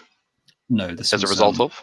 No, this was the Russian-Turkish War. The Crimean War ended in 1856. Sorry, no, yes, correct. Yes, the Russian-Turkish War ended in 1877. And this. So I got my sequence wrong. So that's fine. So this is a legacy of that conflict, and from the Austrian point of view, it was perfectly natural that rather than relinquishing control of this territory, which we've administered and occupied for 30 years, we'll simply change the legal definition of it. We'll occupy it and present it to the world as a fait accompli, and in that, we'll try and form a detente with the Russians. Of course, the foreign minister of Russia, Izvolsky, had underestimated Russian public opinion, and he'd also underestimated his newfound, what he believed, allies in the Entente Cordiale, because this is after the creation of the Triple Entente. And this whole situation is a fiasco. Izvolsky tries to distance himself from this agreement with the Austrians, and he becomes much more chauvinistic and pro-Serbian irredentism after this, because of course the Serbian irredentists, the Serbian expansionists, wanted to control Bosnia at the same time. But for the Kaiser, this is an interesting point, because he's in a fundamentally precarious position, because his ally has taken over the territory of another ally. This is Austria and the Turkish Empire, and so he is actually pro-Turkey. He's consciously, familiar that this is technically Turkish territory. This is sovereign territory, which was supposed to be returned in 1908. But rather than allow that, the Austrians have simply annexed it and presented the world with a fait accompli. And so, in the legal context, it was still technically the Sanjak of Bosnia. Yes, it was still a territorial holding of the Ottoman Empire, despite being physically separate from it, between having Bulgaria and Serbia between it and Bosnia. Yeah, I think it's important to know. Actually, it was still technically physically connected. There was a tiny little connection of territory through Kosovo, because Serbia was still. This is and Albania, of course. Sorry, Albania I was forgot part about of the that. Ottoman Empire. No, when we're talking about this is before the total collapse of Ottoman authority in the Balkans. Yeah, because this is before the Balkan Wars, of course. Sorry, Wars, I forgot that. Yes. Yes, it's fine. But the point is, to go back to the Kaiser, it's interesting to note how the Kaiser was actually more pro-Turkish than he was pro-Austrian, and he even refers to the Austrian Foreign Minister von Ehrenthal as a damned fool, and that had he consulted us, I would have never allowed it. But nevertheless, this again is used as part of the straightforward, aggressive acts of Germany supporting Austria. No, Germany supported Austria out of basically necessity, because Austria was more pivotal to the alliance, and of course the Turkish were going to be given some form of compensation. But when it came, again, this demonstrates, if anything, just the complicated nature of all of these alliances, and how the Kaiser acquiesced. I mean, von Bülow was still the chancellor at this point. Von Bülow, allows for the German-Austrian alliance to solidify. Then he is swiftly removed, and he's replaced by Bethmann Holvick. Can we just go back to that picture just briefly, the map? It's also worth emphasizing as to why the Ottomans gravitate towards the Central Powers, but towards Germany and Austria, despite the Bosnian issue, is that we have to look at this the 1800s, the duration of the 19th century, as one where there has been an erosion of Ottoman authority across this empire, broadly speaking, but certainly within its European holdings. The Greeks gained independence in 1830, I think it is, thereabouts. Certainly by it's around that time, yeah. Yeah, and of course the major powers, and you referenced this, AM, in your stream, I think, about Metternich and about sort of establishing this this regime to sort of keep Europe together and to maintain the cohesion of the great Congress European of powers Europe. Congress of Europe. Thank you. Of which the Ottoman Empire was certainly a part of that at the time.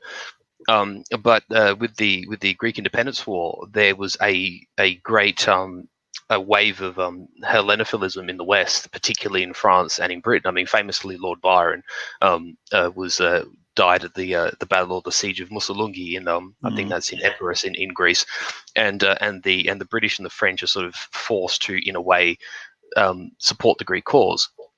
Although the British and the French do support the Turks, the Ottomans, in the Crimean War against the Russians, whom are left to fight alone, interestingly enough, the 1800s are certainly just a bad century for the Turks. And then in 1812 they lose Libya to the Italians in the Italo-Turkish War of 1812, and then you have two Balkan wars immediately prior to the outbreak of World War One.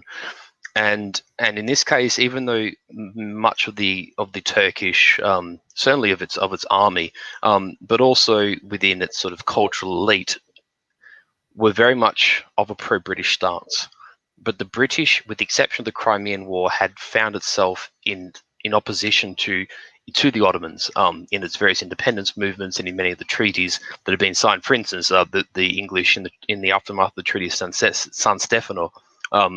The British ends up acquiring Cyprus, for instance, and God, you could have a whole stream on Cyprus and the politics of the century following that.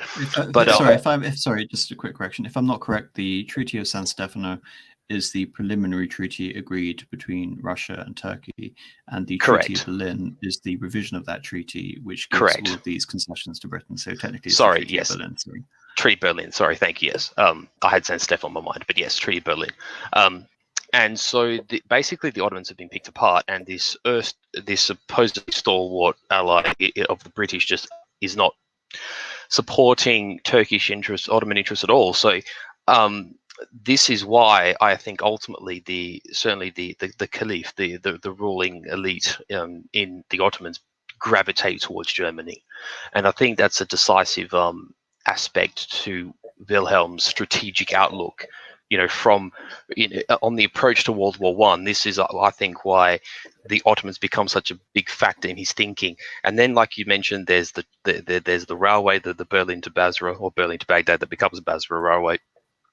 There's the consideration that for the Ottomans, if they don't have the British fleet to defend the Persian Gulf and the Red Sea, the German fleet is the second largest fleet on the planet. They're the only ones that are really able to contest the British at sea if they are able to. Then you have the question of the Straits of Constantinople, the Sea of Marmara. If the Russians are on the opposite side of Germany, then Turkey, by fait accompli, kind of has to side with the Germans. There's all these strategic considerations that that Turkey the Ottoman Empire is a fundamental component of, and this is how they sort of end up sliding into that German central power sphere.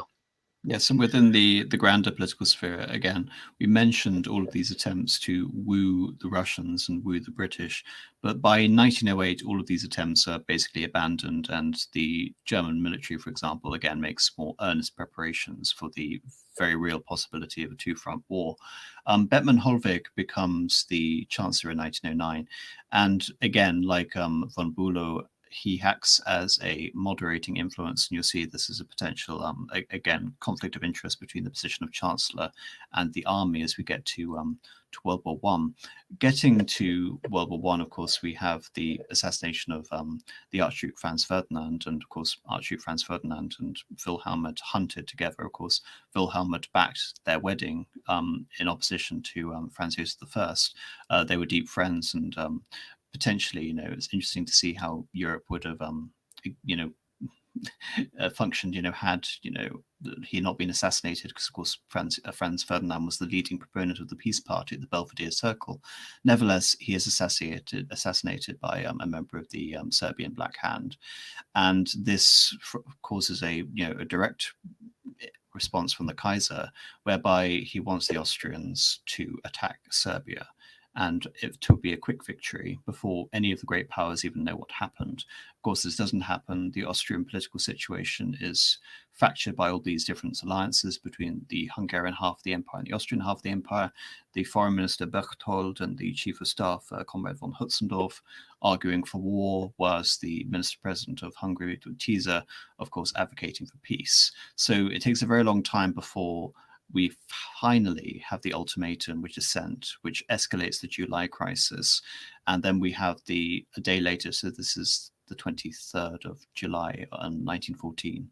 The day later, we have the partial mobilization of Russia to defend its erstwhile ally Serbia. And of course, it's the Russian mobilization more than anything that creates this dire predicament from Germany, where it really has to face the issue of a war on two fronts.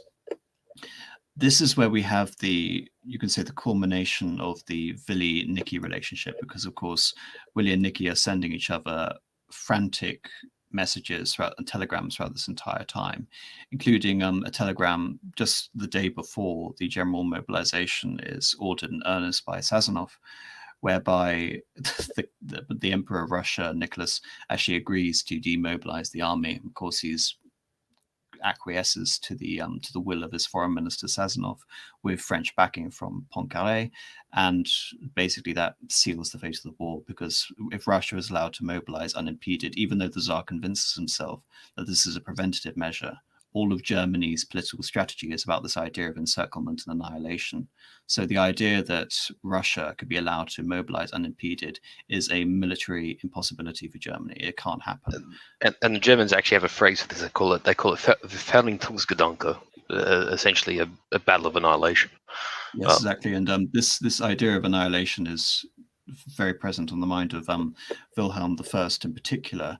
I mean, going to how Wilhelm viewed this. I mean, he on the one hand, he's desperately trying. I mean, even right at the end, when it becomes almost certain that the Russians are going to enter war, we have an attempt by the Kaiser to circumvent the desires of his chief of staff von Moltke and the nephew of the famous von Moltke at Königgrätz, to detach England and France from its alliance with Russia. And of course, von Moltke, tells him that these alliances, especially between France and Russia, not with Britain, there's still a lot of confusion as to where Britain will ultimately fall in this line. Bettman Holvick, the Chancellor, is still arguing that Britain will not intervene in the conflict. It will not intervene in the conflict. Nevertheless, obviously Grey is also trying to detach, potentially again, trying to form his own peace initiatives. Nevertheless, the Kaiser fails. Bettman Holvick is overruled.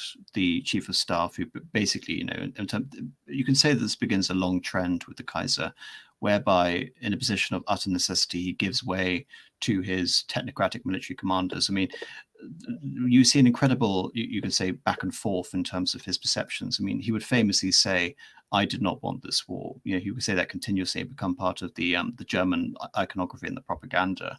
But when it comes to like the original ultimatum Austria sent to Serbia, once the Serbians had agreed to all the demands apart from the investigation into Serbian territory, which would undermine Serbian sovereignty, we have this wonderful quote whereby Wilhelm comes back and says, "All of our excuses to go to war have just faded away." So again, I think in terms of Wilhelm, I think it displays how gone are the sort of intricate politicking of before.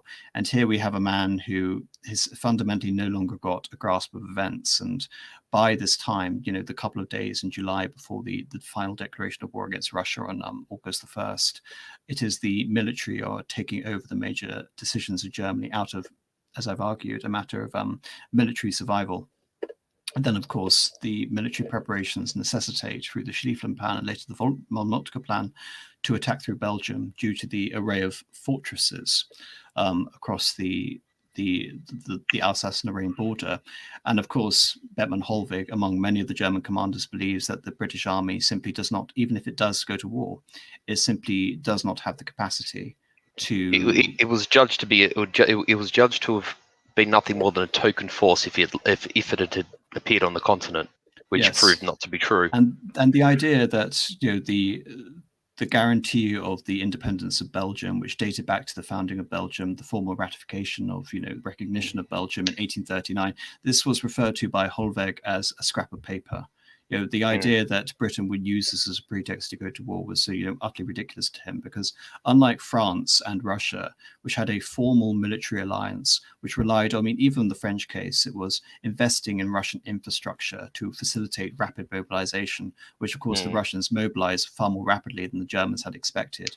Yes. Britain had a much more, had again a much more nebulous relationship with France and Russia, a much looser agreement. So this idea that it would not only, you know, solidify so quickly as had happened with Morocco, but on a much grander scale, and that, as you know, Wilhelm would argue, that this would translate into a war of annihilation, was, you know, beyond, you know, the conception of Germans at that time. One thing to probably point out, because I actually can't remember the name of the agreement offhand, but with the exception of the Belgian question, let's assume, for instance, that the Germans didn't march through Belgium in accordance with the Schlieffen Plan. Essentially, what was stipulated in the direct agreement between Britain and France was that in the event of a war, the French would send their navy into the Mediterranean to basically protect its supply lines between metropolitan France and North Africa, and to contest a Mediterranean power, be it Italy, because there was the triple alliance between Italy, Austria, and the Germans, which was a purely defensive agreement, and also there was the consideration of the Ottoman fleet in World War I as well. So, and with the French fleet essentially deploying to the Mediterranean, the British were to assume control of the Channel, because obviously the Royal Navy was larger, and due to proximity, it made more sense for the British to patrol the Channel than vice versa. But what changes the dynamic of this, of course, is the Germans basically marching, using Belgium as a backdoor essentially into France, because we haven't actually mentioned Elsass-Lothringen, Alsace-Lorraine very much, and how this acquisition of this territory, I think we have mentioned it in previous streams as well, although supported by the German High Command to basically have a bridgehead across the Rhine for the German army and and their ability to you might say keep France at bay for the moment.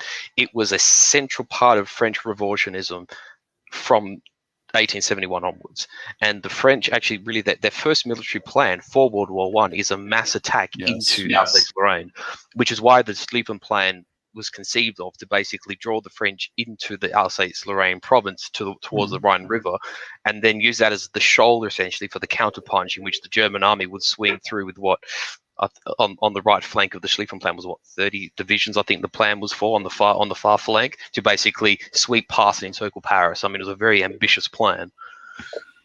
Nevertheless, it of course failed at by the First Battle of the Marne. So by September, the original invasion, which of course called for the swift occupation of France, had failed, and the Russians had mobilized prematurely, it had to be argued, and of course were defeated at Tannenberg by von Hindenburg and Ludendorff. Nevertheless, it removed vital detachments of troops from the Western Front, further, accelerating the German defeat on the Western Front and the situation of trench warfare, by which the Germans occupied the vast majority of Belgium, with the exception of the Channel ports and a large portion of northern France around the Artois region.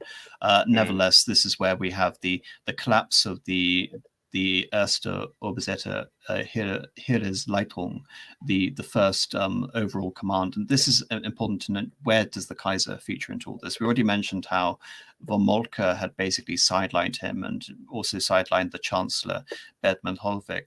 There is also the faction to consider, which is the Reichstag still operating during this point. In 1912, the socialists become the largest single faction in the Reichstag, and they, for the large part, begin supporting war credits from the beginning because they believe that this is a defensive war for Germany's self-preservation.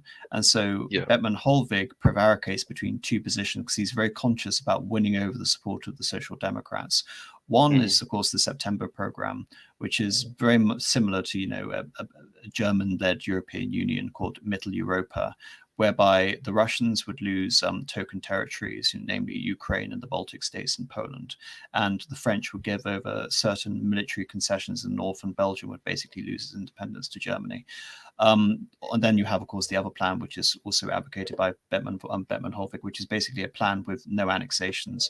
So all sort of German expansion would be indirect through proxies or through economic interest, through the creation of buffer states. Kind of, you can say, what happened with the Soviet Union in World War II, if you ignore the massive expansion of their borders up to that point. But when it comes to, the German command, and it comes to Wilhelm in particular, Wilhelm had the title of the Supreme Warlord, or in German, it's Oberster Kriegsherr. And as we mentioned, the German army was disunited in peace, but united under the Kaiser in war. And the Kaiser very much wanted to demonstrate this idea that he was, the supreme warlord. In fact, even taking part in military maneuvers and military war games. When von Schlieffen, who was still the chief of staff of the army, he allowed not only the Kaiser to go on these war games and lead them, but he couldn't be defeated either. So this caused major tactical implications for the military maneuvers, of course, because the Kaiser wasn't a very gifted military commander.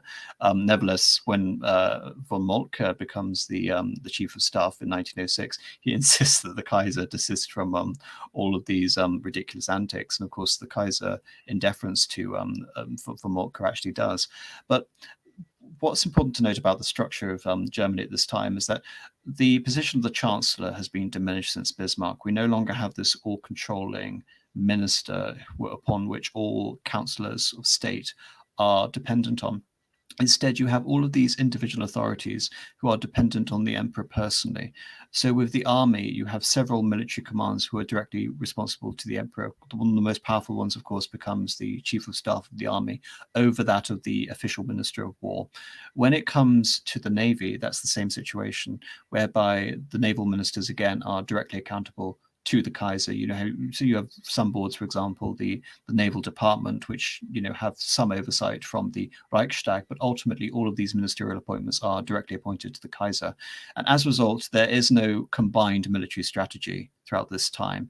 There is virtually before the beginning of the war, there is virtually no collaboration on joint naval and military and army tactics together in the event of a war because of this. And it reminds me. This also representative to the fact that the naval arm is a relatively new arm of the German armed forces as an actual fighting element. Whereas, for instance, if you look at, say, British history in the last 250, 300 years of this time, you have a good deal of coordination between the Royal Navy and whenever the British did use land forces, say in the American War of Independence or in the Napoleonic Wars, there was a synergy between the arms, the two arms of the forces, and the same would have been true of France as well, whereas Germany didn't quite have such a sophisticated culture in this respect.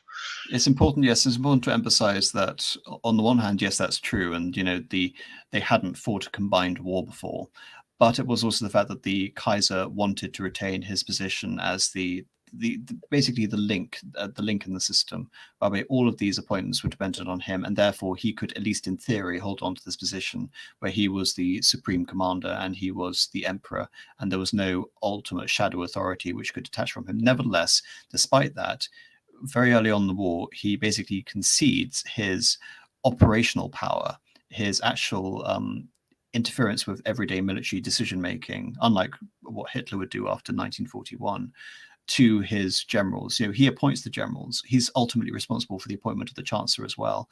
But nevertheless, he's in charge of the decisions. But because, again, the Kaiser isn't making the decisions, the Kaiser simply is in charge of appointments, you still have this fundamental, conflict between the chancellorship and the chief of staff of the army. So von Moltke resigns because of his earlier defeat, and he's replaced by von Falkenhayn. And again, just to illustrate the fact that the Kaiser isn't completely relegated from military affairs, von Falkenhayn is essentially the military appointment of the Kaiser.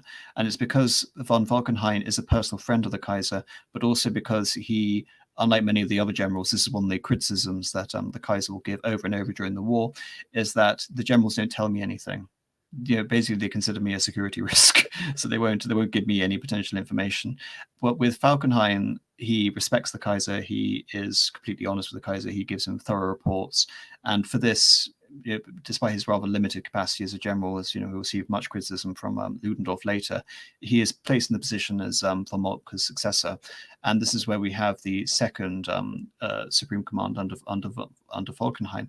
On the one hand, you have the Eastern Front being commanded virtually autonomously by Hindenburg, and this is where you have the successful battle of the Masurian Lakes and the Great Retreat, back into Poland.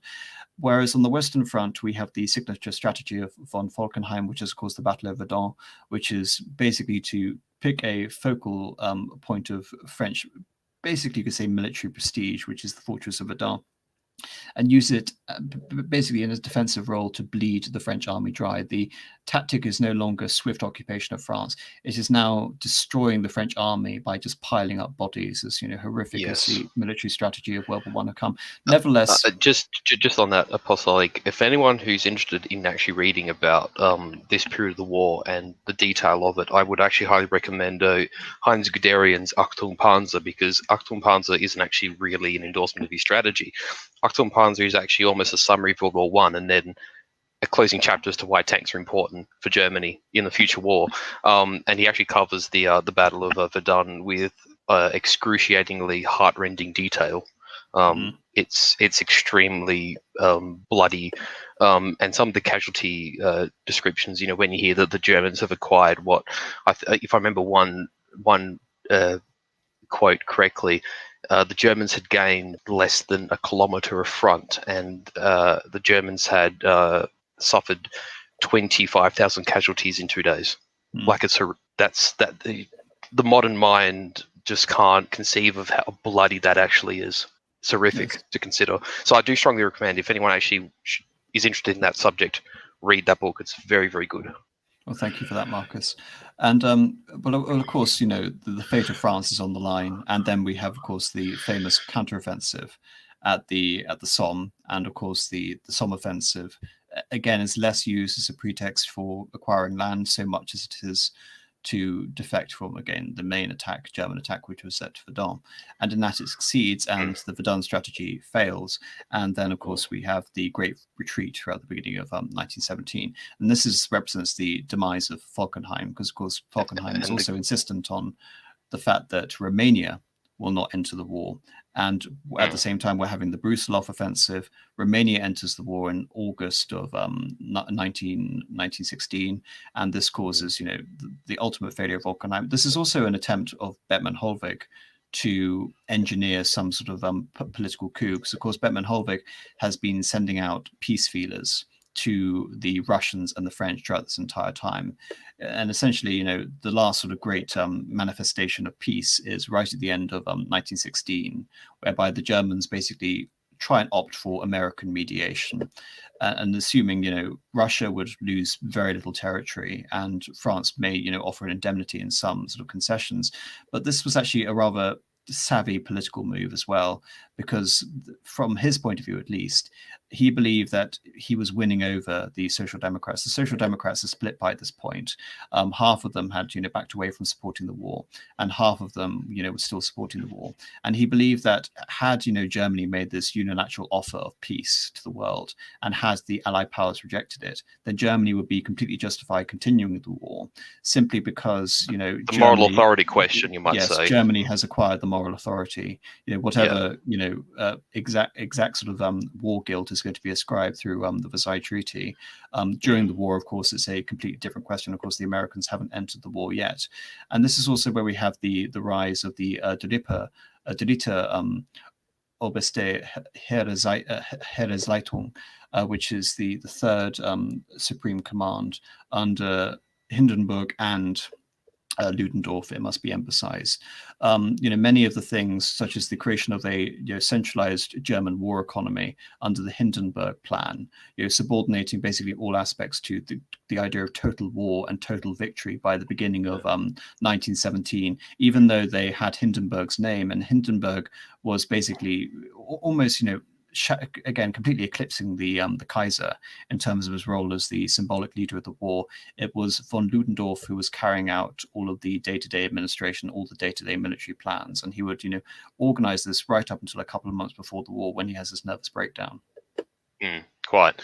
And this is where you could sort of say Germany really takes a total war, total mobilization footing from this point onwards, and that sort of coincides with their tactical or their strategic retreat into more defensible lands in France, and what they infamously called the Hindenburg Line, which, because what the Germans essentially do from this point onwards is they attempt to inflict as many casualties on the Western Allies as possible, and mitigating German losses whilst launching knockout blows against the Russians, which actually is a strategy which succeeds. Yes, it succeeds. And of course, this is where the war enters a much darker phase, because of course, Bethmann Holvick is still Chancellor until 1917. And both Bethmann Holvick and the Kaiser are very cautious about the fact of using unrestricted submarine warfare for fear of bringing the Americans into the war.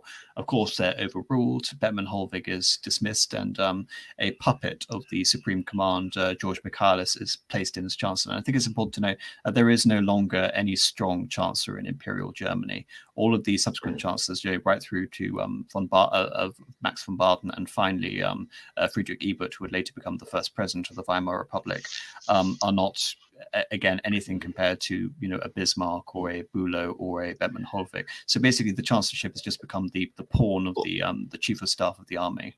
Also, as a side note too, just as worth mentioning, most of the colonies are lost by 1915. And by 1916, Togo and Cameroon and Southwest Africa have capitulated. Yes, the only colonial commander who's still active, I'm sure you know who this is, yes. Apostolic. I'll give you the honors. No, I'll let you get, because really this is almost worthy of a stream. But yes, I'll let you go ahead with it. I'm just going to say, for those who are again interested in military affairs, a certain Paul Emil von Lettow-Vorbeck, with 14,000 Askari, the abandoned crew of a German cruiser, KMS Königsberg, and a handful of German officers run rampage through Eastern Africa. And they're the only German force to not be defeated on the battlefield in the war, and actually fight on past capitulation. And it's probably one of the most remarkable campaigns of modern military history, and one that is very, very, very sadly ignored by a great many people. But von Lettow-Vorbeck proves himself to be a very fitting commander, and actually ties up the better part of 300,000 to 400,000 Allied troops in his theatre. Absolutely, and I recommend you all check out The War in Africa. Have you read his book, My Reminiscences of Africa? No, I haven't. Worth a read. Anyway, that's Tanganyika done. The other theatre of war, of course, is China, and of course the concessions are occupied both by the Chinese enter the war and the Japanese enter the war, basically so they can grab hold of these concessions in these German concessions. One of these concessions holds out, right until the end of the war. Otherwise, most of the Germans are captured. And again, this is going to be a huge part of Japanese, Chinese relations going on. Nevertheless, that is not really for the stream. So we'll get back to what's happening in Germany. So as we said, we have unrestricted submarine warfare. We also have the sending of the sealed train of Vladimir Lenin to Russia at the same time. And of course, the Kaiser hears about this indirectly, and of course is horrified by this. But as with everything else, he reluctantly consents to this, essentially, as with, the war entering this dark turn where we are under Ludendorff advocating for total victory in April of 1917. The Americans, of course, enter the war, and this, again, Germany is now in an all or nothing conflict. We're not talking about the attempted peace offerings of 1916 and 1915. We're now talking about complete German hegemony over Europe, or Germany's complete and total annihilation. And of course, with the defeat of Russia and the Treaty of Brest-Litovsk, we have, again, I would just need to rush this because we're already nearly 2 hours and we haven't finished. We have the defeat of the Ludendorff offensive in the Western Spring, and towards the summer, the eponymous Kaiserschlacht, as I would call it. Yes, we have the French and the British, and now compounded with the American offensive, which continues throughout August in particular. And this is when, of course, the chief of staff, Ludendorff, has a mental breakdown. And this is really where we talk about, how can the empire survive? We're getting into the death throes. How do we retain? Ludendorff's strategy is basically we find some form of defensive line, and we simply keep fighting on until the Western armies are demoralized.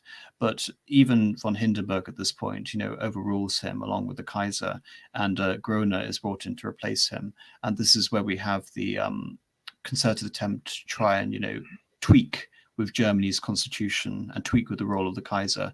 Now that Wilson is, of course, prevaricating about his promoting his 14 points and his new liberal democratic order in Europe. And of course, the Kaiser is, as the object of all this, you can say, misplaced propaganda during the war. He is, the foremost object of this, the element that needs to be removed. The first attempt, of course, is to bring in a liberal reforming chancellor in the form of Max von Baden. Max von Baden, of course, his authority, collapses very quickly, and he basically concedes power to the Social Democrats under Friedrich Ebert. Nevertheless, the Kaiser is not willing to give up. He wants to hold on to one of his crowns at least. He tries to hold on to the rank of King of Prussia. Nevertheless, it betrays a fundamental lack of understanding of the German constitution, because the Prussian kingdom and the German Empire are, as positions, they're inseparable. It's a hereditary presidency. They're inextricably linked. And so the idea that he could resign as German emperor, be Prussian king was but also the fact the Americans would never been fogged off by that as well. Now they were seriously angling for total victory over Germany. So rather than him abdicating, he abdicates later on. It's actually Max von Baden who abdicates on his behalf on the 9th of November. He announces the abdication of the Kaiser. And the next day, the Kaiser basically considers, should we have one last stand? And Groener comes in and says, we'll get a better peace without you. Hindenburg can retain control of Germany. He can retain the army, but he can't retain the Kaiser. So for the sake of Germany, it's better that we just get rid of you as some, peace, as some basically sacrificial offering to the Entente powers. And the Kaiser finally, when he realizes that even the army won't support its supreme warlord, he goes into exile into Holland. Holland, of course, which in quite an unceremonious train ride, of course. But the funny thing about that train ride is that it was packed with all of the memorabilia and furniture and antiques and jewelry from the Palace of Potsdam, which of course is where his wife had been staying throughout this. The Kaiser mostly spent his time around the Belgian town of Spa, which had been where the German headquarters were. So there was actually a vast train of goods, bringing over the Kaiser's wealth into Belgium, where he stayed with a sympathetic noble, and eventually he moved into a permanent residence and spent the next 20 years of his life there. And this is where we get to the last element, which is, sorry, just get here. What happens to the Kaiser and the Hohenzollern dynasty after the war? If you watch the stream on the last emperor of Austria-Hungary, of course, we have a protracted period of attempted restorations. And of course, the Weimar Republic, you can say in many ways, is actually far kinder to the House of Hohenzollern than Karl Renner and the Austrian Republic is to the House of Habsburg. Throughout the 1920s, we have this awkward relationship where we have monarchist parties, such as you can see here, the DNV, or the so-called German National People's Party, advocating for a restoration of the monarchy, and eventually they'll form part of a coalition with Hitler in 1933 to 1934. Nevertheless, when we're talking about the Kaiser was, he never abandoned his attempt at restoration. Even in 1941, he was sending messages and telegrams to Hitler, asking Hitler if he would consent to some form of restoration. Of course, Hitler just thought he was an utter buffoon, and of course, Hitler, in his own mythology, believed that the Kaiser was one of the traitors who failed Germany during those dark days of November of 1918. Nevertheless, as we can see, that the Kaiser actually had no choice other than going around summoning up a few guards regiments and just fighting his own private war, whilst most of the German army had basically abandoned him at that point. And of course, the German morale had basically broken in 1918 as well. Nevertheless, you have a schism within the Hohenzollern family. I mean, Donner dies very soon afterwards as a result of the shock of the exile and the removal of power. And power, he marries again, and his new wife, Hermione von Ritzi, begins this protracted correspondence with Hitler and various Weimar officials. There are major officials such as generals such as von Mackensen, who are pro-monarchical restoration. And from 1933 to 1934, there is this idea that the monarchy could be restored.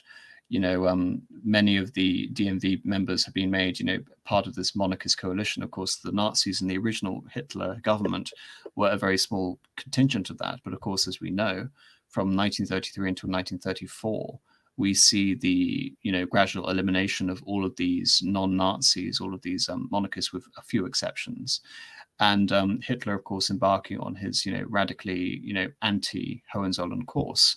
Some members of the Hohenzollern family do, in fact, go along and become members of the Nazi Party, including the fourth son of Wilhelm II, August Wilhelm, much to the chagrin of Wilhelm II.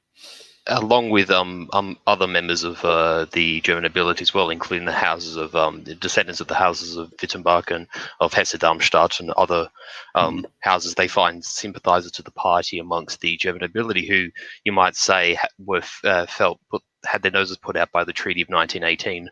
You might say saw a collaborative spirit there with the Nazis for what good it did them. I'm going to be fair to the Weimar Republic vis-a-vis the Federal Republic of Austria, because as I mentioned in my stream in Austria, Austria abolished noble titles, and it seized the property of the Habsburgs, and it banned them from re-entering the country. Yes. Whereas in the case of the Hohenzollerns, many of the family estates were restored, and the Crown Prince, Wilhelm, actually moves back to the Sicilian Hof, which had been one of the possessions of the family in Germany. And the Crown Prince is an interesting figure because he had actually fought as an army commander of the so-called army group Crown Prince during the war, and he'd fought at the Battle of Verdun. Nevertheless, his reputation had been stained by the fact that he maintained a lengthy affair with a French war widow. But after the war, he earnestly wants to enter into a political career in Germany, and even though one of the conditions with Gustav Stresemann upon re-entering Germany is that he doesn't do so. One such idea is that he even runs against von Hindenburg for the presidency in 1932, and of course to Wilhelm II, this is a deplorable idea because it's legitimizing the conception of the Weimar Republic, and this idea that a German Kaiser stooped to become a democratically elected president is, abhorrent to everything. So, of course, this forms a little schism between the Crown Prince and Wilhelm. I have to put it to you, if you consider the attitude of Wilhelm I was that he wouldn't take his crown from the gutter, Frederick Wilhelm IV, yeah. Oh yeah, both Wilhelm I and Frederick both of them actually, yeah. Could you imagine if they had seen that their his great grandson had sought a career in petty commoner politics, in the 1920s. I mean, he would have been appalled by the prospect. Well, it's interesting how, I mean, obviously after the original hysteria of the end of the war, the Kaiser had basically the Nuremberg trials that never happened. Essentially, the Kaiser was explicitly meant to be prosecuted as part of the peace treaty, even though again this is in violation of all consideration of like Westphalian politics or the internal politics of a different country. Nevertheless, his exile in the Netherlands was maintained, and the Dutch refused to extradite him throughout this entire period. And eventually, the greatest sort of war hawks in this area, such as Lloyd George, who wanted to hang the Kaiser, and even, of course, his cousin, King George V, now entered into a completely hostile relationship. I mean, there's this wonderful little anecdote when George V removed his German titles. Of course, the ruling family of Great Britain was the House of Saxe-Coburg-Gotha after the death of Queen Victoria, where, of course, it had been Hanover. And in 1917, George V decides to change the royal family to Windsor cosmetically, which is what it is today, even though it is just a cosmetic change, and removed his eschewed rather his German titles. And so in response to this, Wilhelm says, I'm looking forward to see the play by Shakespeare, The Merry Wives of Saxe-Coburg-Gotha. So it's quite the quip, actually. The wonderful little element. I mean, a lot of the reports we had of the generals sort of interacting with the Kaiser is that he was almost insufferable and grating at some points, but you'd have times where he was in the depths of despair and depression regarding the war, and then he would come back and he would be talking about Hittite philology. He wanted to understand and be able to transcribe the Hittite language, and I want to be an archaeologist. He was, and of course, what did he do? What was one of his favorite pastimes when he was in exile? Of course, he was designing new ships. He was sketching new battleships. So he was a very interesting character, to say the least. Nevertheless, he became increasingly more, for lack of a better word, you can say, woke or based as he grew older. I mean, it must be said that the Germans had this history of kind of savant type leaders. They're sort of deeply flawed in some ways and monumentally gifted in others, and there seems to be no middle ground. But I think, again, born out of this experience, of course, Wilhelm, writes his memoir soon after, and he blames principally the British and the Americans for his predicament. I think all of the frustration which you see, in the Telegraph affair, Daily Telegraph affair, born out in his memoirs, and his view essentially of Britain as this, empire of liberalism, which is basically the antithesis of Christian civilization.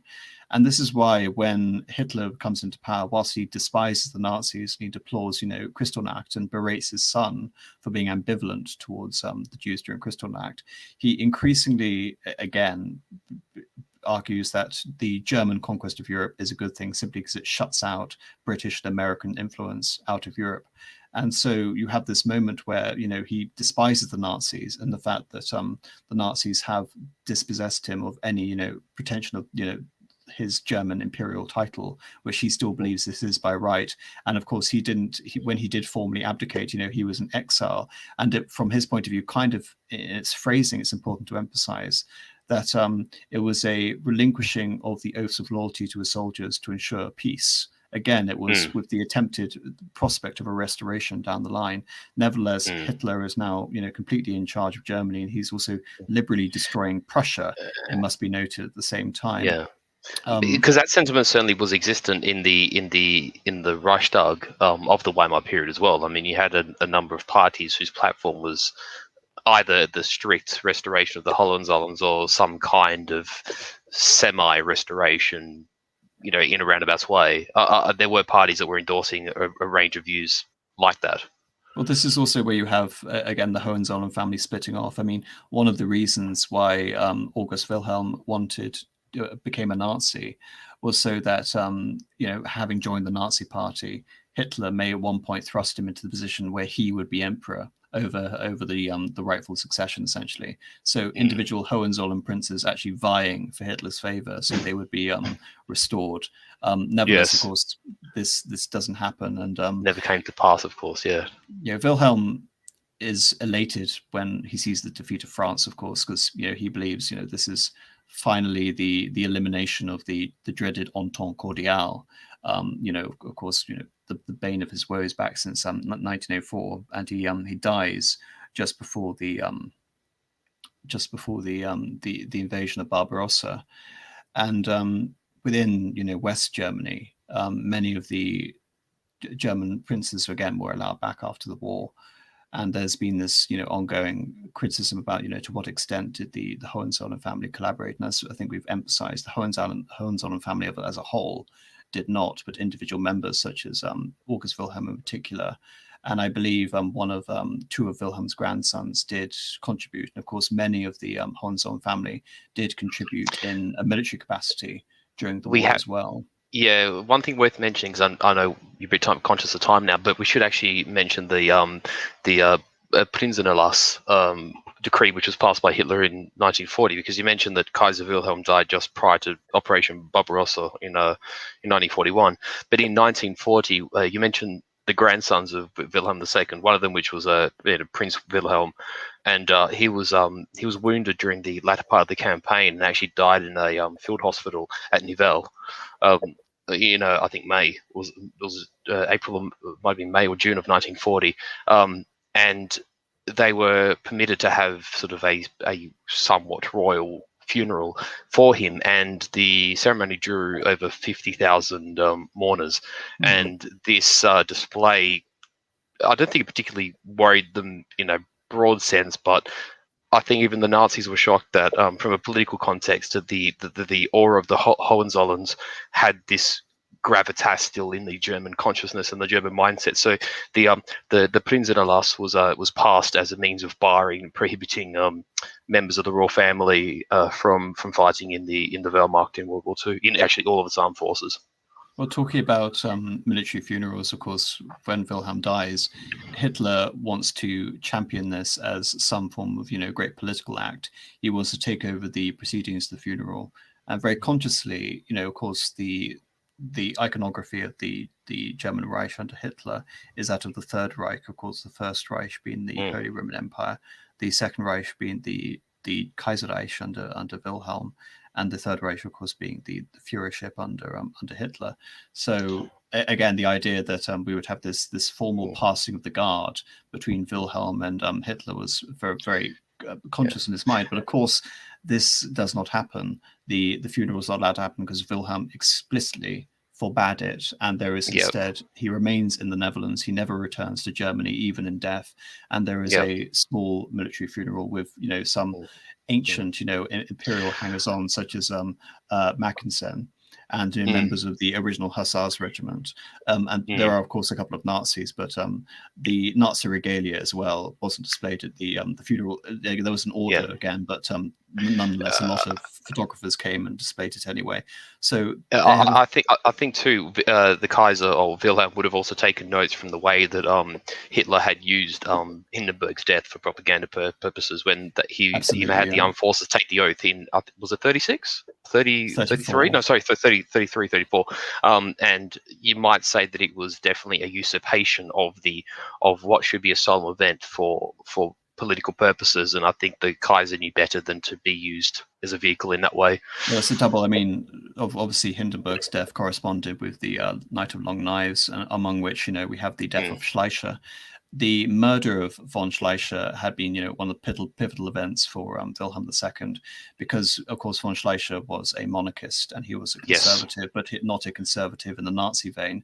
And so his assassination basically convinced Wilhelm that Hitler was simply a gangster. He was he had no conception for the rule of law, and this was substantiated by events such as Kristallnacht. But yes, I think that's important to note that Hitler was very much, in the same way he did with Frederick II, it must be pointed out, Frederick the Great, he took upon these great figures of German history and warped their memory and their legacy to serve the interest of National Socialism. He did this consciously. I mean, molded them to purpose. I mean, even if you look at the propaganda, of course, we have the death of Hindenburg, vacates the presidency. Then we have the elevation of Hitler as the Führer and the Reichskanzler. And as you mentioned, we have the military oath. And again, all of these associations that, again, we have the changing of the guard. Hindenburg is the great leader of the First World War, and again, this idea is, of course, carried over into the Second World War at the same time. I mean, you even have again this idea of the king, the emperor, the general, and then finally the soldier in the form of Hitler. So yes, the Austrian corporal, yes. Or as Hindenburg mistakenly referred to him as the Bohemian corporal, nevertheless. Yes. I think that's probably a good time to end this and to get onto the super chats, if that's all right, unless you have anything else to say.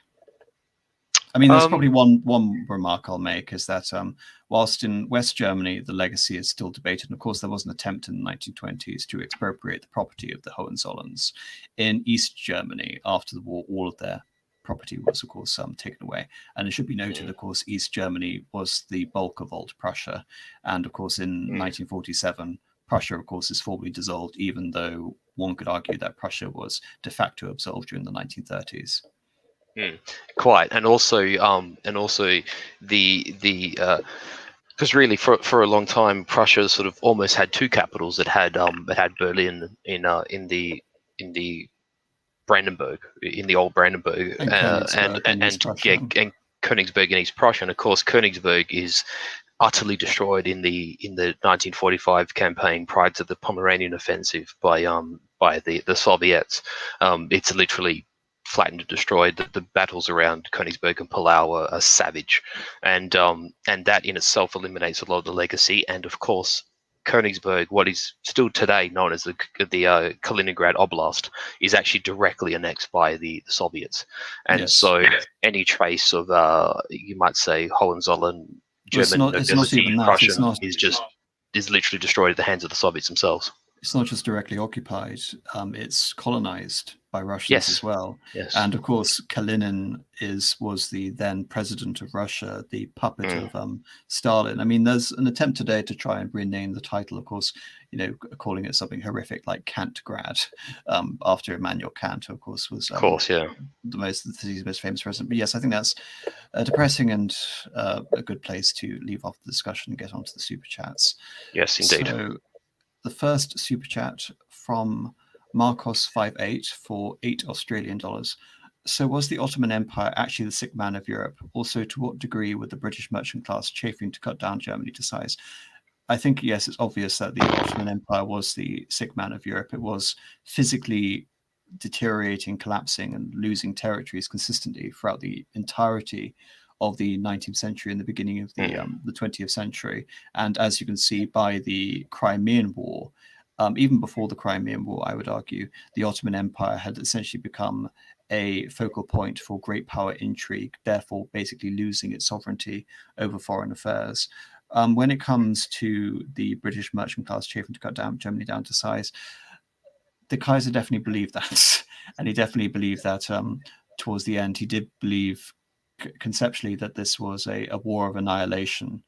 And in terms of, again, you'd have to be more specific in terms of what you really mean by the merchant class. I mean, Britain's decision to enter the war in 1914 deserves a stream of its own, really, where I really want to think about this deeply and elucidate the point, because I think to me it is one of the most fateful decisions in world history. I mean, I was going to say you could almost have a stream on that super chat alone, because there's a lot of various areas you could probe and extrapolate and sort of dissect that question. But just for the sake of answering it, I agree. Although if there's one thing to say about the Ottoman Empire, your summary is more or less accurate, and I more or less agree with it, apostolic. But what's extraordinary is that the Ottomans, within a period of 5 years, suffer three pretty comprehensive and very cataclysmic isn't the right word, but really detrimental to its prestige and its morale, and that is the two Balkan Wars and the Italo-Libyan War of 1912 and 13. They lose the majority of their European possessions, with the exception of what we call Eastern Thrace, or the European part of modern day Turkey. Pardon me. And yet, by the entry of the Ottoman Empire in 1915, a lot of its reforms had been carried out by, funnily enough, the Young Turk movement, which, again, you could probably have a stream on in its own right, regarding what Young Turks and their policies were towards the, shall I say, the minorities in Asia Minor and the periphery of the Ottoman Empire, lest I say any more. But they did comprehensively reform the army in a relatively short space of time, and with German assistance, and with I can't remember who the German general who was sent there as essentially an attaché to sort of supervise the modernization and the deployment of Turkish forces. But I mean, for instance, look at the way that the Kemal Ataturk could commanded the defense of the Gallipoli Peninsula in 1915. It was, I mean, even though that outnumbered the Allies, I mean, the Allies had a massive supremacy of firepower, and major commitment by France and Britain. But still, sorry, do you mean von Sanders? Yes, thank you. Right. And the Turks conduct a successful defense because essentially, had they lost the Gallipoli Peninsula, an attack on Constantinople itself would have basically knocked them out of the war almost instantly. And also with the campaigns, the British landing in the Persian Gulf at Basra, and with General Allenby invading via Egypt through the Sinai into Palestine, and then later capturing Damascus and Syria, it takes the Allies 2.5, 3 years of hard fighting through pretty hospitable conditions with the cooperation of the Arabs under the supervision of T. Lawrence to finally sort of dislodge and defeat the Turks on their soil. They don't fold.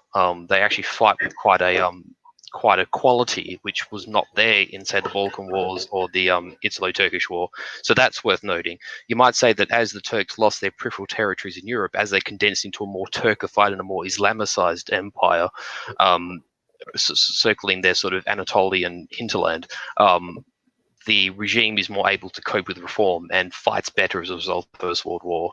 And as a result, the second question, I don't wish to contaminate the stream too much with, you might say, ideological rank punditry, but what I will say is I think that discussion question would be a really interesting talking point, I'd say, with AA, because I think that really intertwines with a lot of the theory that has been discussed regarding elite theory and the political trichotomy and the different class, the warrior class and the merchant class and the priest class and what have you. And I think that is a debate best having another time, but I think it is the makings of an extraordinary debate, because I think there's a lot you can go.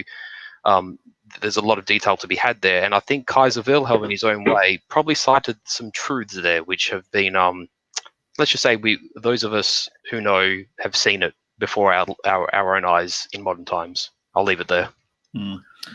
Well, I think it's also important to mention that, in addition to becoming, increasingly anti-British and anti-American, he became vehemently anti-Masonic.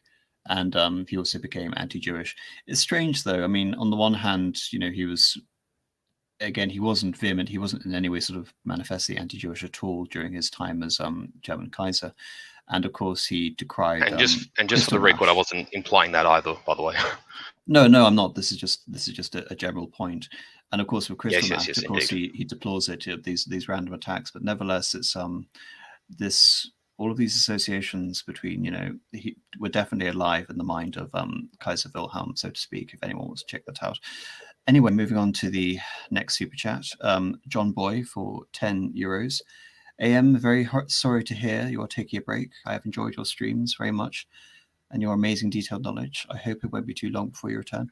Well, thank you very much, John Boy. I'm not sure about amazing, some knowledge maybe, but I would question amazing. But thank you, nevertheless. That's very kind of you. As for the break and how long it'll be, hopefully it'll just be a month. This is the month of September, and hopefully I'll come back and maybe be able to do more streams a week. I mean, I'm hoping to do a Saturday stream as well, and this is going to be. First of all, it might be just on Tolkien and basically a bit of fan lore on Tolkien, discussion about Tolkien. Then moving on to other issues such as maybe talking about the history of the church, etc. So yeah, and we don't have any more super chats, so we can. And just to answer that super chat, Dory. We'll make sure Apostolic doesn't go too far away, and we always myself and Columba are always on hand if he ever needs help. So we'll keep you in good stead, Apostolic. Don't worry. Well, thank you very much, Marcus, and thank you again to Columba, who's not here. So just on to the final thing, which is a thank you to all my patrons. If you're interested in subscribing to this channel on Patreon and donating every month, I would very much appreciate it. Also, there is a vote on there every 2 weeks for which subject will be addressed on this conversation. So next fortnight, we are going to be discussing William Wallace, Braveheart, and I'll be discussing that with Columba. It's something he really wants to talk about. So interesting to have an English perspective and a Scottish perspective. I think that's rather appropriate when discussing Braveheart. Well, if you need an arbiter, by the way, I'm here. So if you need someone to separate the claymore from the longsword, I'll be on it. Oh no, it's fine. I mean, I have a large Irish contingent in me as well, so that that dilutes my my English nationalism, so to speak. It tempers the spirit, huh? Absolutely. What do we have? Oh yes, I do apologize to everyone for the Kiev and Rus stream not happening on Monday. Sadly, I was ill on Monday. I do intend to host it sometime over the next few days, just before the next episode on Monday, which is going to be talking about the Mongol yoke. I'm not sure like when that's going to be yet, but as soon as I do, I'll put out a notification and tell everyone when that stream is going to be. And just sorry again that it wasn't on Monday. So yes, unless you have anything to show, Marcus. Just two minor things. One, I just saw when we actually started the stream that someone commented that it was improper for an Englishman like Apostolic to be late. I will have to take the rap for that. That was actually my fault. I had nodded off at this ungodly Australian hour prior to the stream, and but for me to make a coffee quickly before the stream, it meant that we got off 5 minutes later. So it is my fault, and AM was on time. So may his reputation remain totally intact. It is entirely up to me. So my apologies to everyone in the chat for the slight delay. And secondly, yes, I do have something to shill, actually. I'm going to be appearing with the Prudentialist, I think, possibly the night before we do the Kiev and Rus stream, if it's still when we plan to do it. I'm going to be talking with Prudentialist about hegemonic stability theory, and I actually am trying to do some reading on it, just to catch up prior to us doing it. But I'm more or less going to go on to speak about. I guess he will sort of describe and articulate hegemonic stability theory, and I'm going to speak about historical instances of empires who are hegemonic, and the way that those empires have managed hegemony, the way they've responded to challenges and to decline, and I guess we'll just wax lyrical about that. I don't know how it's going to go, and I mean, Prudentialist is another one of these wonderful young intelligent streamers, and so I'm really privileged and to be asked, and I look forward to doing it with him. So I'm pretty sure that's Saturday night, if my memory serves me correct. But you know, for those who follow me on Twitter, you'll get an update. I'll let you know.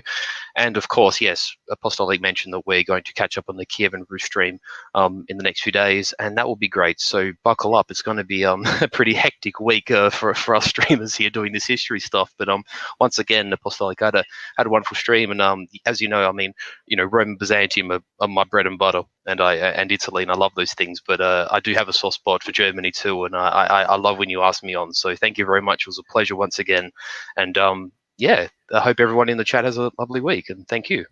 Absolutely, it's a pleasure having you. And yes, I would direct everyone to Prudentialist channel, so you can watch that stream with him and Marcus. He's got a great channel over there. So thank you all very much for listening. Thank you to Marcus for being such a stellar guest, and good night. You're welcome, mate. Good night, everyone. Ciao.